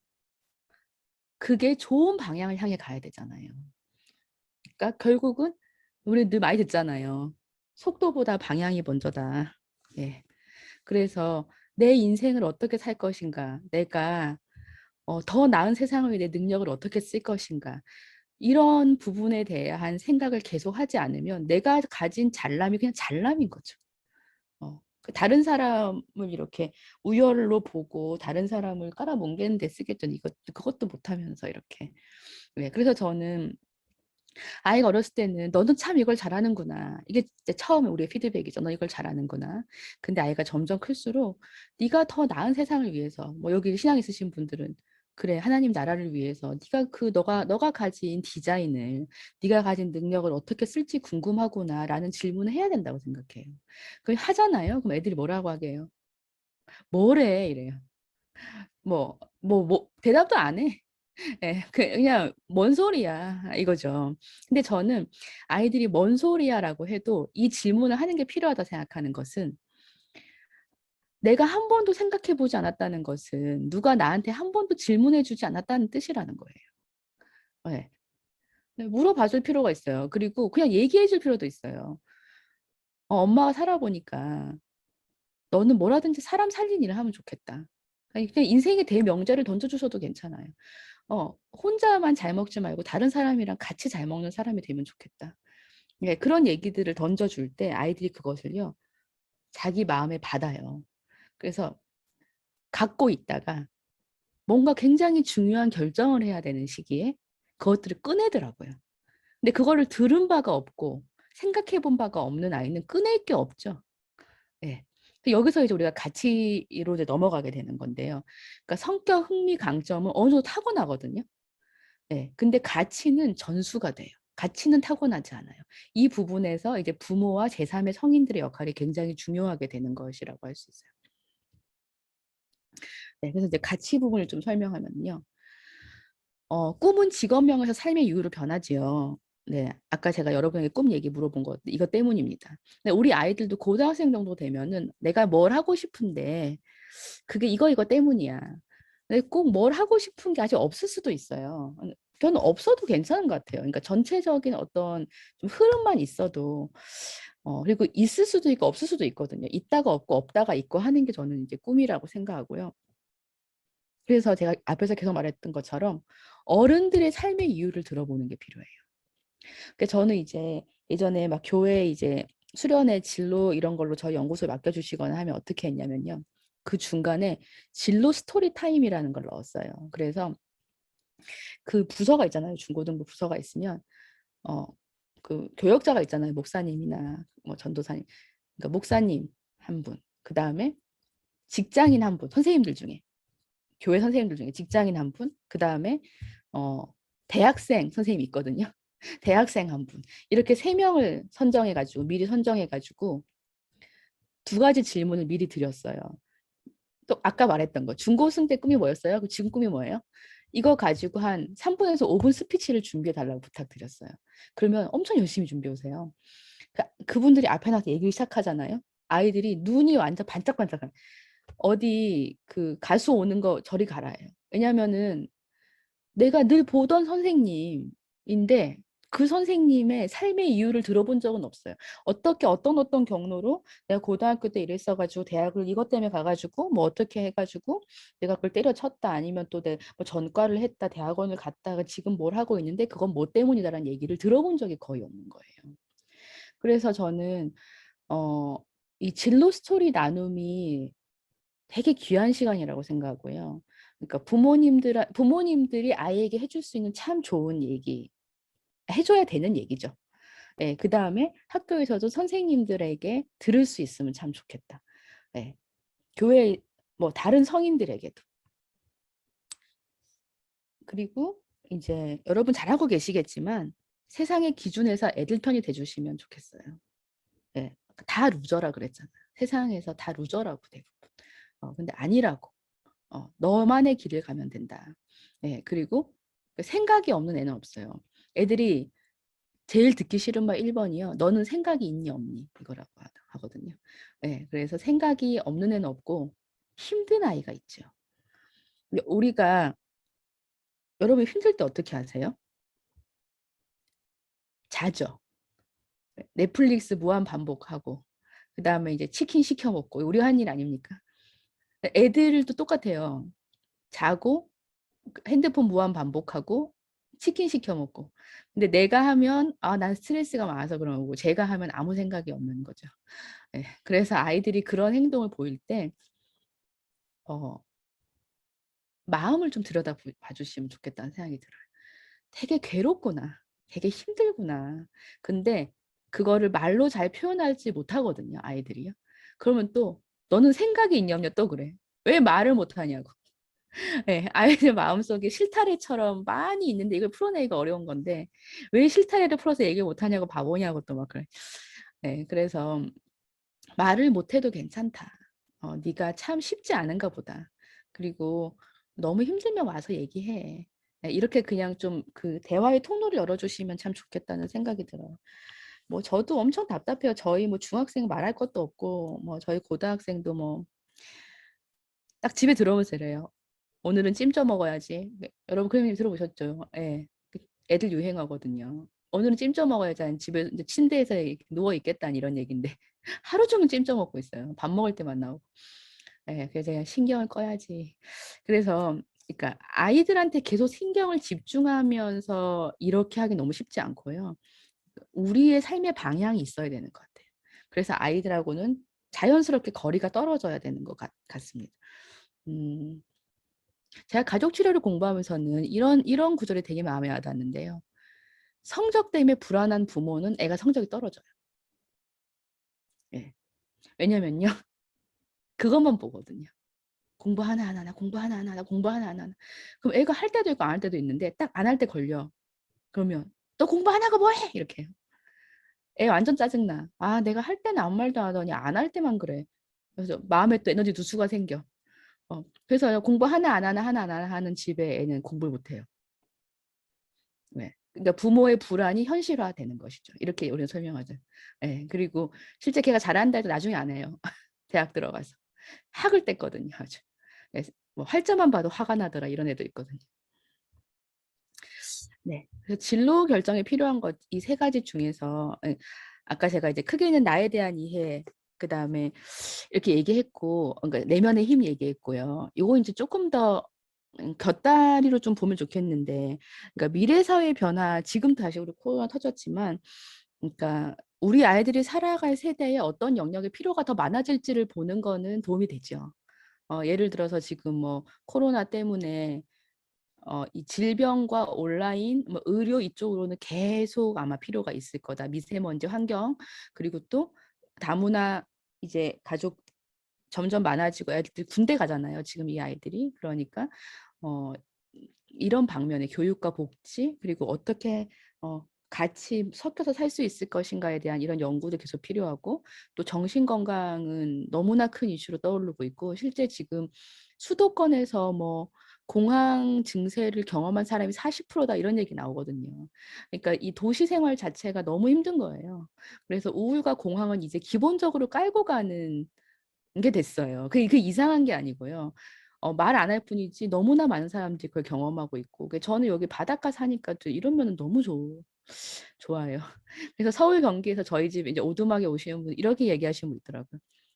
서울은 다 뛰어다니는데 포항 사람들은 걸어 다니네요. 이렇게.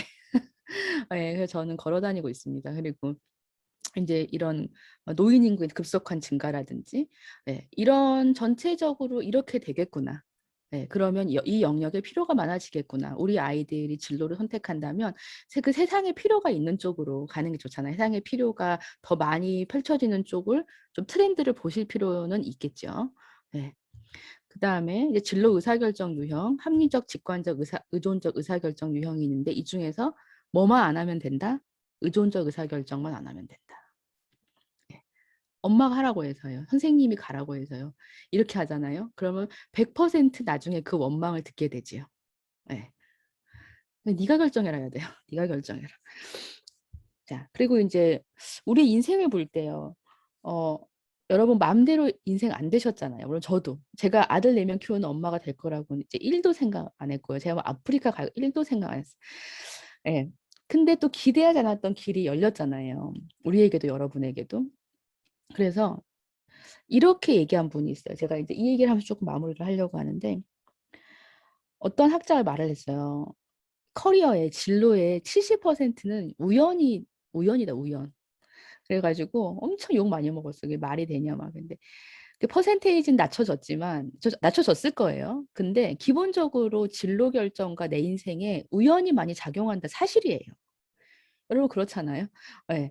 우연히 정보를 듣게 돼서 거기 가봤는데 뭐가 있고 뭐 누구 한번 만나보려 해서 갔는데 그분이 같이 일하자고 했고 뭐 막 그런 것들이 많았을 거예요. 그래서 이 존 크롬볼츠라는 진로학자가 모든 사람이 우연히 지나가는데 어떤 사람은 그 우연을 잡아서 자기 걸로 만들고 어떤 사람은 그냥 계속 우연으로 흩어보낸다는 거죠. 그래서 그것을 계획된 우연이라고 설명을 하면서 이 계획된 우연을 잡는 사람의 5가지 특징을 얘기를 합니다. 그러니까 저는 우리 아이들이 이제 기본적으로 성적 이제 이게 눈에 보이는 게 나오지만요. 지금 말하는 이게 내면의 힘 같거든요. 이 소프트 스킬이 장착돼 있느냐 우리 아이들에게. 그래야지 아이들이 세상에 나가서 좋은 기회들을 많이 잡을 거라는 거죠. 자, 그러면 또 이렇게 설명해 볼 수도 있어요. 만약에 누가 여러분에게 야, 나랑 같이 일할 사람이 필요한데 너 나한테 사람 한 명만 소개시켜줘라. 한다면 어떤 사람을 소개시킬 건지도 일맥상통하는 얘기예요. 자, 한번 들어보세요. 첫 번째, 호기심. 난 이생망이다. 이렇게 눈 이제 이렇게 썩어서 있느냐. 아니면은, 그래도 내 인생에 무슨 일이 일어날까. 호기심을 가지고 있느냐. 두 번째, 웬만한 거는 인내하느냐. 좀 몸이 힘들고, 그래도 좀 버텨보냐. 네. 그런데 제가 그 직장인들하고 많이 만나면서요. 때려치겠다고 많이 온단 말이에요, 저한테. 때려치겠다고 오는데 제가 웬만하면 말려요. 아니 좀 있어 보세요. 왜냐면 그게 이렇게 처음 가서 바로 이렇게 결정할 수 있는 건 아니에요. 근데 그만두세요라고 말하는 경우가 있어요. 인내심을 발휘할 때가 아니라 그만두셔야 될 것 같아요라고 말하는 경우 어떤 경우냐면요. 내가 여기 있다가는 멘탈이 완전히 망가지겠다. 완전히 우울해지거나 뭔가 큰 이제 사단이 난다. 아니면 몸이 완전 망가지겠다. 이 2가지에 딱 걸리면 그만두는 게 나아요. 네. 그래서 그거 제외하고는 좀 인내심 있게 버티는 사람이냐. 그다음에 3번째로 유연함을 가지는 사람이냐. 아까 제가 양극적인 사고 얘기했잖아요. 유연함의 반대잖아요. 그러니까 예를 들어 어떤 진로 목표를 세웠어요. 어느 대학을 가겠다. 어느 대학원을 가겠어. 여기 취업하겠어. 그게 한 번에 바로 되는 경우는 거의 없어요. 인생에 살 때. 그런데 이 진로라는 게 진로 결정과 배우자 결정이 너무 중요하다 했잖아요. 그러니까 그만큼 중요하기 때문에 이 진로 목표가 꺾이면 엄청 좌절해요. 애들 수능 못 치면 이제 엄청 좌절하는 거지. 내가 가고 싶은데 못 갔으면 인생 망한 것처럼 군다는 거죠. 그럴 때 어떤 마음을 가져야 하냐면 인생이 도 아니면 뭐만 있는 게 아니다. 독에 걸린 뭐가 다 있지. 이 양극적 사고에서 빨리 빠져나오는 유연성을 가지는 게 되게 필요하거든요. 그런데 자기가 너무 힘들게 빠져나오기 어려워요. 이게 주위의 도움이 필요해요. 상담자나 어른들의 친구들의 그게 필요한데 어른도 똑같이 양극적 사고가 있죠. 내가 남편이랑 싸웠어. 그러면 이혼해야지 막 이런 거잖아요. 집 나가야지. 이게 양극적 사고잖아요.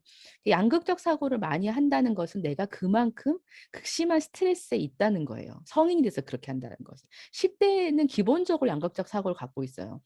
저희 둘째 아이도 학교에서 뭐 하다 걸려가지고 반성문 쓰고 그랬거든요. 근데 제가 그러죠. 야, 진짜 나 학교에서 좀 좋은 전화 받고 싶다. 야, 제가 이제 그렇게 막 하는데 요 근래 물어봤어요. 네 인생이 어떤 것 같아요? 그러니까 저는 망했어요. 딱 그러더라고요.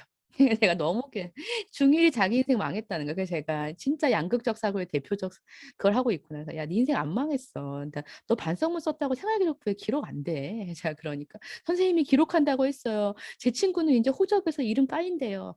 호적에서 이름 파는 게 쉬운 줄 아냐. 제가 이제 그런 얘기하면서 제가 하지만 웃었는데 이게 중고생들이 기본적으로 가지는 사고라는 거예요, 여러분. 그래서 아이들이 양극적인 사고를 할 때 우리가 그게 아니라고 말해줘야 된다. 그다음에 네 번째, 낙관성. 네, 잘 될 거야. 이렇게 생각한다는 것이죠. 어떤 일이 일어나도 그것이 선으로 귀결될 거야. 뭔가 일어날 필요가 있었기 때문에 일어난 일일 거야 라고 생각한다는 거예요.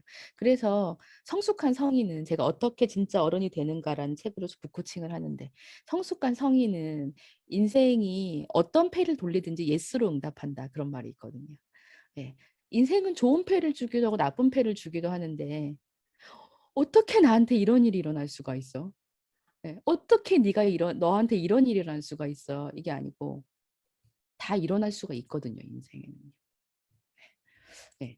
그래서 일단 예스로 응답하는 거예요. 그리고 이 일에 내가 모르는 의미가 있을 것이다. 네가 대학에 떨어졌어. 너무 괴롭지. 근데 이 일이 너한테 분명히 의미 있기 때문에 인생이 너한테 준 것일 것이다. 그러니까 그 의미를 잘 찾아가 보자. 이렇게 얘기가 돼야 된다 하는 거죠. 그다음에 이제 위험 감수.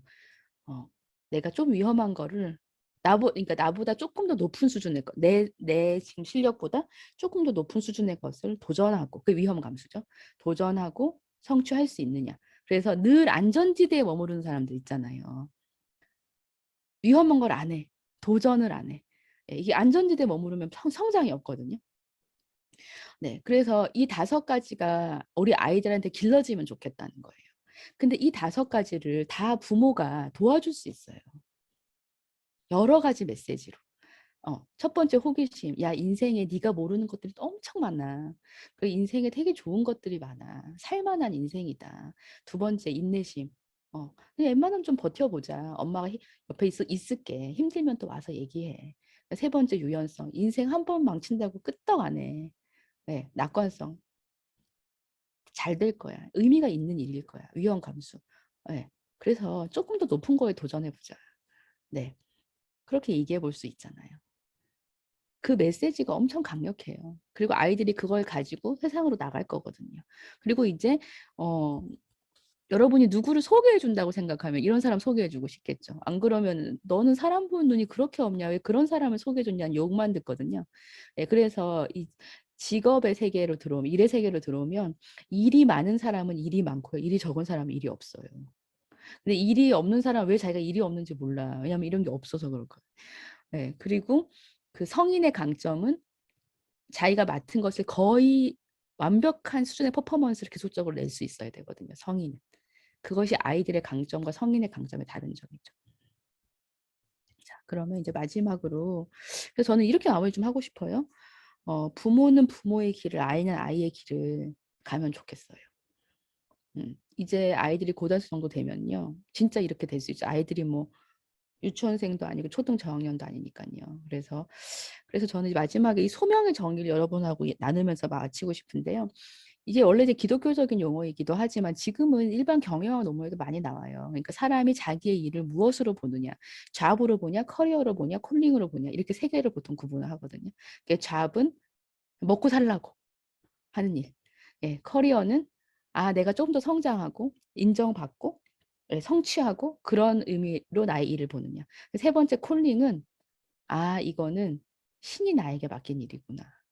이거는 내가 이 세상에 태어난 이유구나. 이거를 안다는 거죠. 근데 이 콜링의 정의에서 저는 이 프레드릭 뷰크너의 정의를 가장 좋아합니다. 나의 큰 즐거움과 세상의 깊은 필요가 만나는 지점인데요. 나의 큰 즐거움, 딥 글래드니스라고 나오잖아요. 이게 인생 전반기에 하는 일입니다. 내가 뭘 좋아하고 뭘 잘하지? 그걸 계속 해보는 거예요. 그 다음에 세상의 깊은 필요로 가는 지점은 물론 그전에도 좀 가긴 하지만 중년기 이후인 것 같아요. 네, 그래서요. 소명의 발견 시점은 중년기 이후라고 하잖아요. 내가 어떤 사람인지를 충분히 알고 아, 이상과 현실의 갭이 엄청 큰 내가 아니고 이 내가 나다. 이거 아는 데까지 한 40 정도까지 걸리거든요. 예, 그러면 그 이후로 그럼 내가 어떤 삶을 살아야 될지 그 정체성을 기반해서 결정하는 거예요. 그래서 저는 이것을 이제 두 번째 산이라는 책에서는 첫 번째 산의 목표는 행복이고 두 번째 산의 목표는 기쁨인데 첫 번째 산에 모든 사람이 두 번째 산으로 가는 것은 아니다. 이렇게 설명을 하기도 하고 또 진로적으로 설명하면 첫 번째 산은 퍼스널 피트. 내가 어떤 사람인지를 알아가는 시기라면 두 번째 스텝은 소셜 핏이에요. 내가 가진 것으로 어떻게 세상과 맞닿을 것이냐. 네, 근데 여기서 필요가 여기 영어로 보면 헝거잖아요. 니즈가 아니거든요. 네. 그래서 깊은 필요를 볼 때 결국은 여기서는 그것을 봐도 안 가는 사람이 태반이라고 저는 생각하고요. 그것을 볼 때 나의 소명이라고 생각하고 내가 발걸음을 뗄 수 있으면 그게 뭐 아이들한테는 최고의 교육 아니겠습니까? 네, 저는 그렇게 생각합니다. 네, 여기까지 할게요. 그래서 질문이 있으시면 네, 채팅창에 네, 주시면은 좋겠어요. 네, 손 들어서 질문해 주셔도 좋고.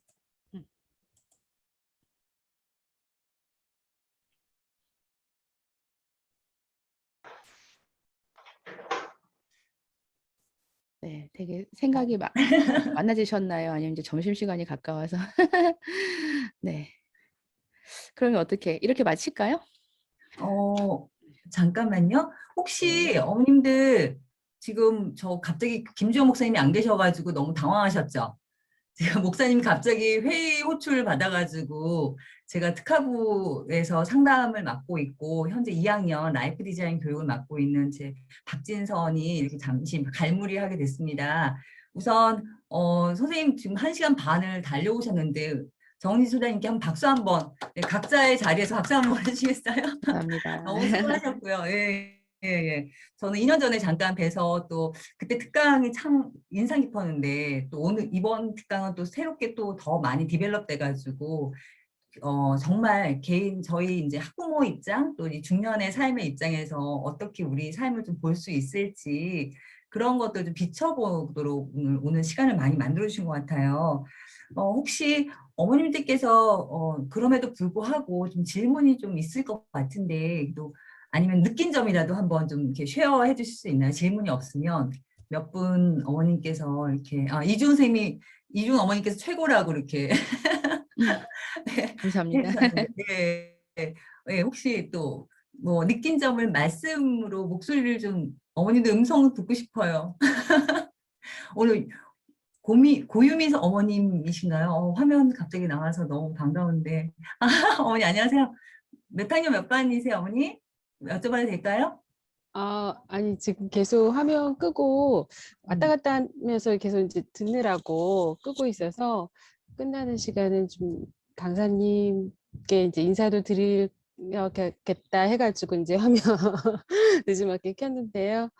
예, 다양하게 그 시간 안에 다 이렇게 소개해 주시고, 아이 때문에 이제 접속은 했긴 했지만, 어떻게 보면은 이제 중년기를 넘어가는 그 저 자신에 대해서도 생각해 볼 수 있고, 또 제가 또 이렇게 바로 서야 아이한테도 이렇게 좋은 영향이 가겠다라는 그런 생각도 해보는 시간이었습니다. 감사합니다. 감사합니다. 네, 오늘 혹시 지금 화면에는 안 나오게 있지만 그럼에도 불구하고 한 말씀 해주실 분 뭐 화면 키거나 음만 열어서도 해줄 수 있는데 한 3초 드리겠습니다. 기회를. 하나, 둘, 셋. 없군요. 그러면 우리 왠지 최선 선생님, 김성희 선생님은 처음에 여셨으니까 어머님이 최선 선생님 혹시 끝까지 화면 켰다라는 이유로 느낀 점 한 말씀 또 질문이 있거나 아니면 느낀 점 뭐가 가장 인상 깊었는지 오늘 너무 많은 정보들이 막 쏟아졌죠? 궁금한 것들이 많이 해결됐을 것 같은데 네, 어떤 게 가장 기억에 남으세요? 네, 저도 막 일을 하면서 듣느라고 중간중간 너무 좋은 말씀이어서 막 메모는 하면서 들었어요. 그러니까 아이와 그러니까 아이와 저 부모가 분리되지 않은 채 아이를 계속 바라보는 그런 저희 부모의 시선에서 그 오류, 그러니까 문제가 시작되는 것 같다는 느낌이 들었고, 너무 좋은 말씀을 이렇게 정리를 잘 해주셔서 짧은 시간 내에 다 전해주셔가지고 진짜 이거 메모해 놓은 것들을 계속 되새기면서 아이를 계속 아이랑 같이 성장해 나가야 되겠구나라는 생각을 했습니다. 너무 감사드려요. 와, 너무 진짜 많이 도움이 됐습니다. 네. 감사합니다, 어머니. 와. 오늘 정인 선생님께서 그 학생들을 지금 이제 개인의 자기 삶을 좀 알아가야 되는 시기에 50%는 나에 대해서 알아야 된다라고 하고 거기에 진단에 대해서 얘기를 하셨잖아요. 그래서 아마 어머님들이 이게 학교에서 어떤 진단 검사를 하고 있고 이거를 또 특히 특화부에서 이걸 어떻게 수업에서 활용하고 있는지 궁금하실 것 같아요. 질문이 없으면 제가 그거 잠깐 소개하고 우리 이제 인사 나누면서 마치려고 하는데 우선 이제 1학년은 배정주 선생님이 라이프 디자인 교육을 하고 있고 2학년은 제가 박진선이 맡고 있고요. 3학년은 김주영 목사님께서 맡고 계세요. 근데 아까 검사와 관련해서만 잠깐 얘기하면 1학년은 아까 되게 말씀해 주시면 성격에 대한 이해가 필요하다고 그랬잖아요. 그래서 저희도 MBTI를 하고 있고 그리고 특히 학습과 관련해서는 학습 전략 검사라고 해서 MLST 검사가 있어요. 그 검사를 해서 아이들한테 직접 그 워크숍을 하면서 아이들 수업 공부할 수 있도록 도와주고 있고요. 그리고 감점 검사를 해요. 근데 아까 우리 정은희 소장님께서 하셨던 그 지능 검사하고 좀 다른 셀리그만 이라는 분께서 하신 그 검사 도구를 활용하고 있거든요. 그래서 이렇게 1학년은 이 검사를 진행하고 있으니까 혹시 1학년 학부모님들은 학생들 아이들하고 집에서 좀 대화하면서 이것들 좀 알아가시면 되게 도움이 되실 것 같고요. 2학년은 그 특히 이제 2학년이 진로 결정과 관련해서 되게 중요한 시기잖아요. 그래서 저희가 그 아까 홀랜드 육각형 모형 말씀하셨는데 그게 이제 함께 함축되어 있는 MCI 진로 성숙도 검사라는 게 있어요. 진로 탐색 검사이면서 그래서 그걸 통해서 아이들 진로 준비나 계획이나 결정이 어떻게 되어 있는지 이걸 좀 1학기 초에 하면서 자기네들 직접 분석하고 학습 계획 세우고 이걸 실제로 활동해서 했어요. 그래서 아마 물어보시면 아이들이 엄마 나 여기 있어 이렇게 얘기하지 않을까 싶고 그 다음에 지금 이제 가치에 대한 이야기도 하셨잖아요. 그래서 가치도 이번 2학기 끝에 정리를 좀 했습니다. 그래서 아마 이제 2학년 2학기가 되면 아이들이 이걸 갖고 종합적으로 좀 자기에 대한 질문하고 그 다음에 정리할 수 있는 기회를 지금 저희가 계속 아이들한테 주고 있거든요. 그래서 혹시 부모님들께서 불안하시잖아요. 아까 첫 번째 은진 소장님께서 부모의 불안은 아이들에게 큰 적이라고 말씀하셨는데 아시면 좀 덜 불안하잖아요. 몰라서 불안한 거니까. 그래서 이런 거 좀 어머니한테 소개하는 게 좀 도움이 되지 않을까 싶어서 지금 막간을 이용해서 특화부에서 하는 교육 프로그램 잠시 안내해 드렸습니다. 혹시 뭐 궁금한 거 더 있나요? 있을까요? 자, 그러면은 없으면 오늘 어쨌거나 이 시간 끝까지 이렇게 잘 도와주신 정인 소장님께 감사드리고 그 다음에 이게 21년 도봉 꿈의 학교 지원 사업하고 연결해서 하는 프로그램이잖아요. 그래서 앞으로도 아마 관련해서 2학기 때도 프로그램이 진행되어 있거든요. 그때도 또 새로운 강사님 초청해서 어머님들이 궁금해하는 것들을 나눌 수 있는 장을 만들도록 하겠습니다. 다시 한번 박수 한번 보내면서 마무리할까요? 소장님 감사합니다. 네, 감사합니다. 감사합니다. 안녕하세요.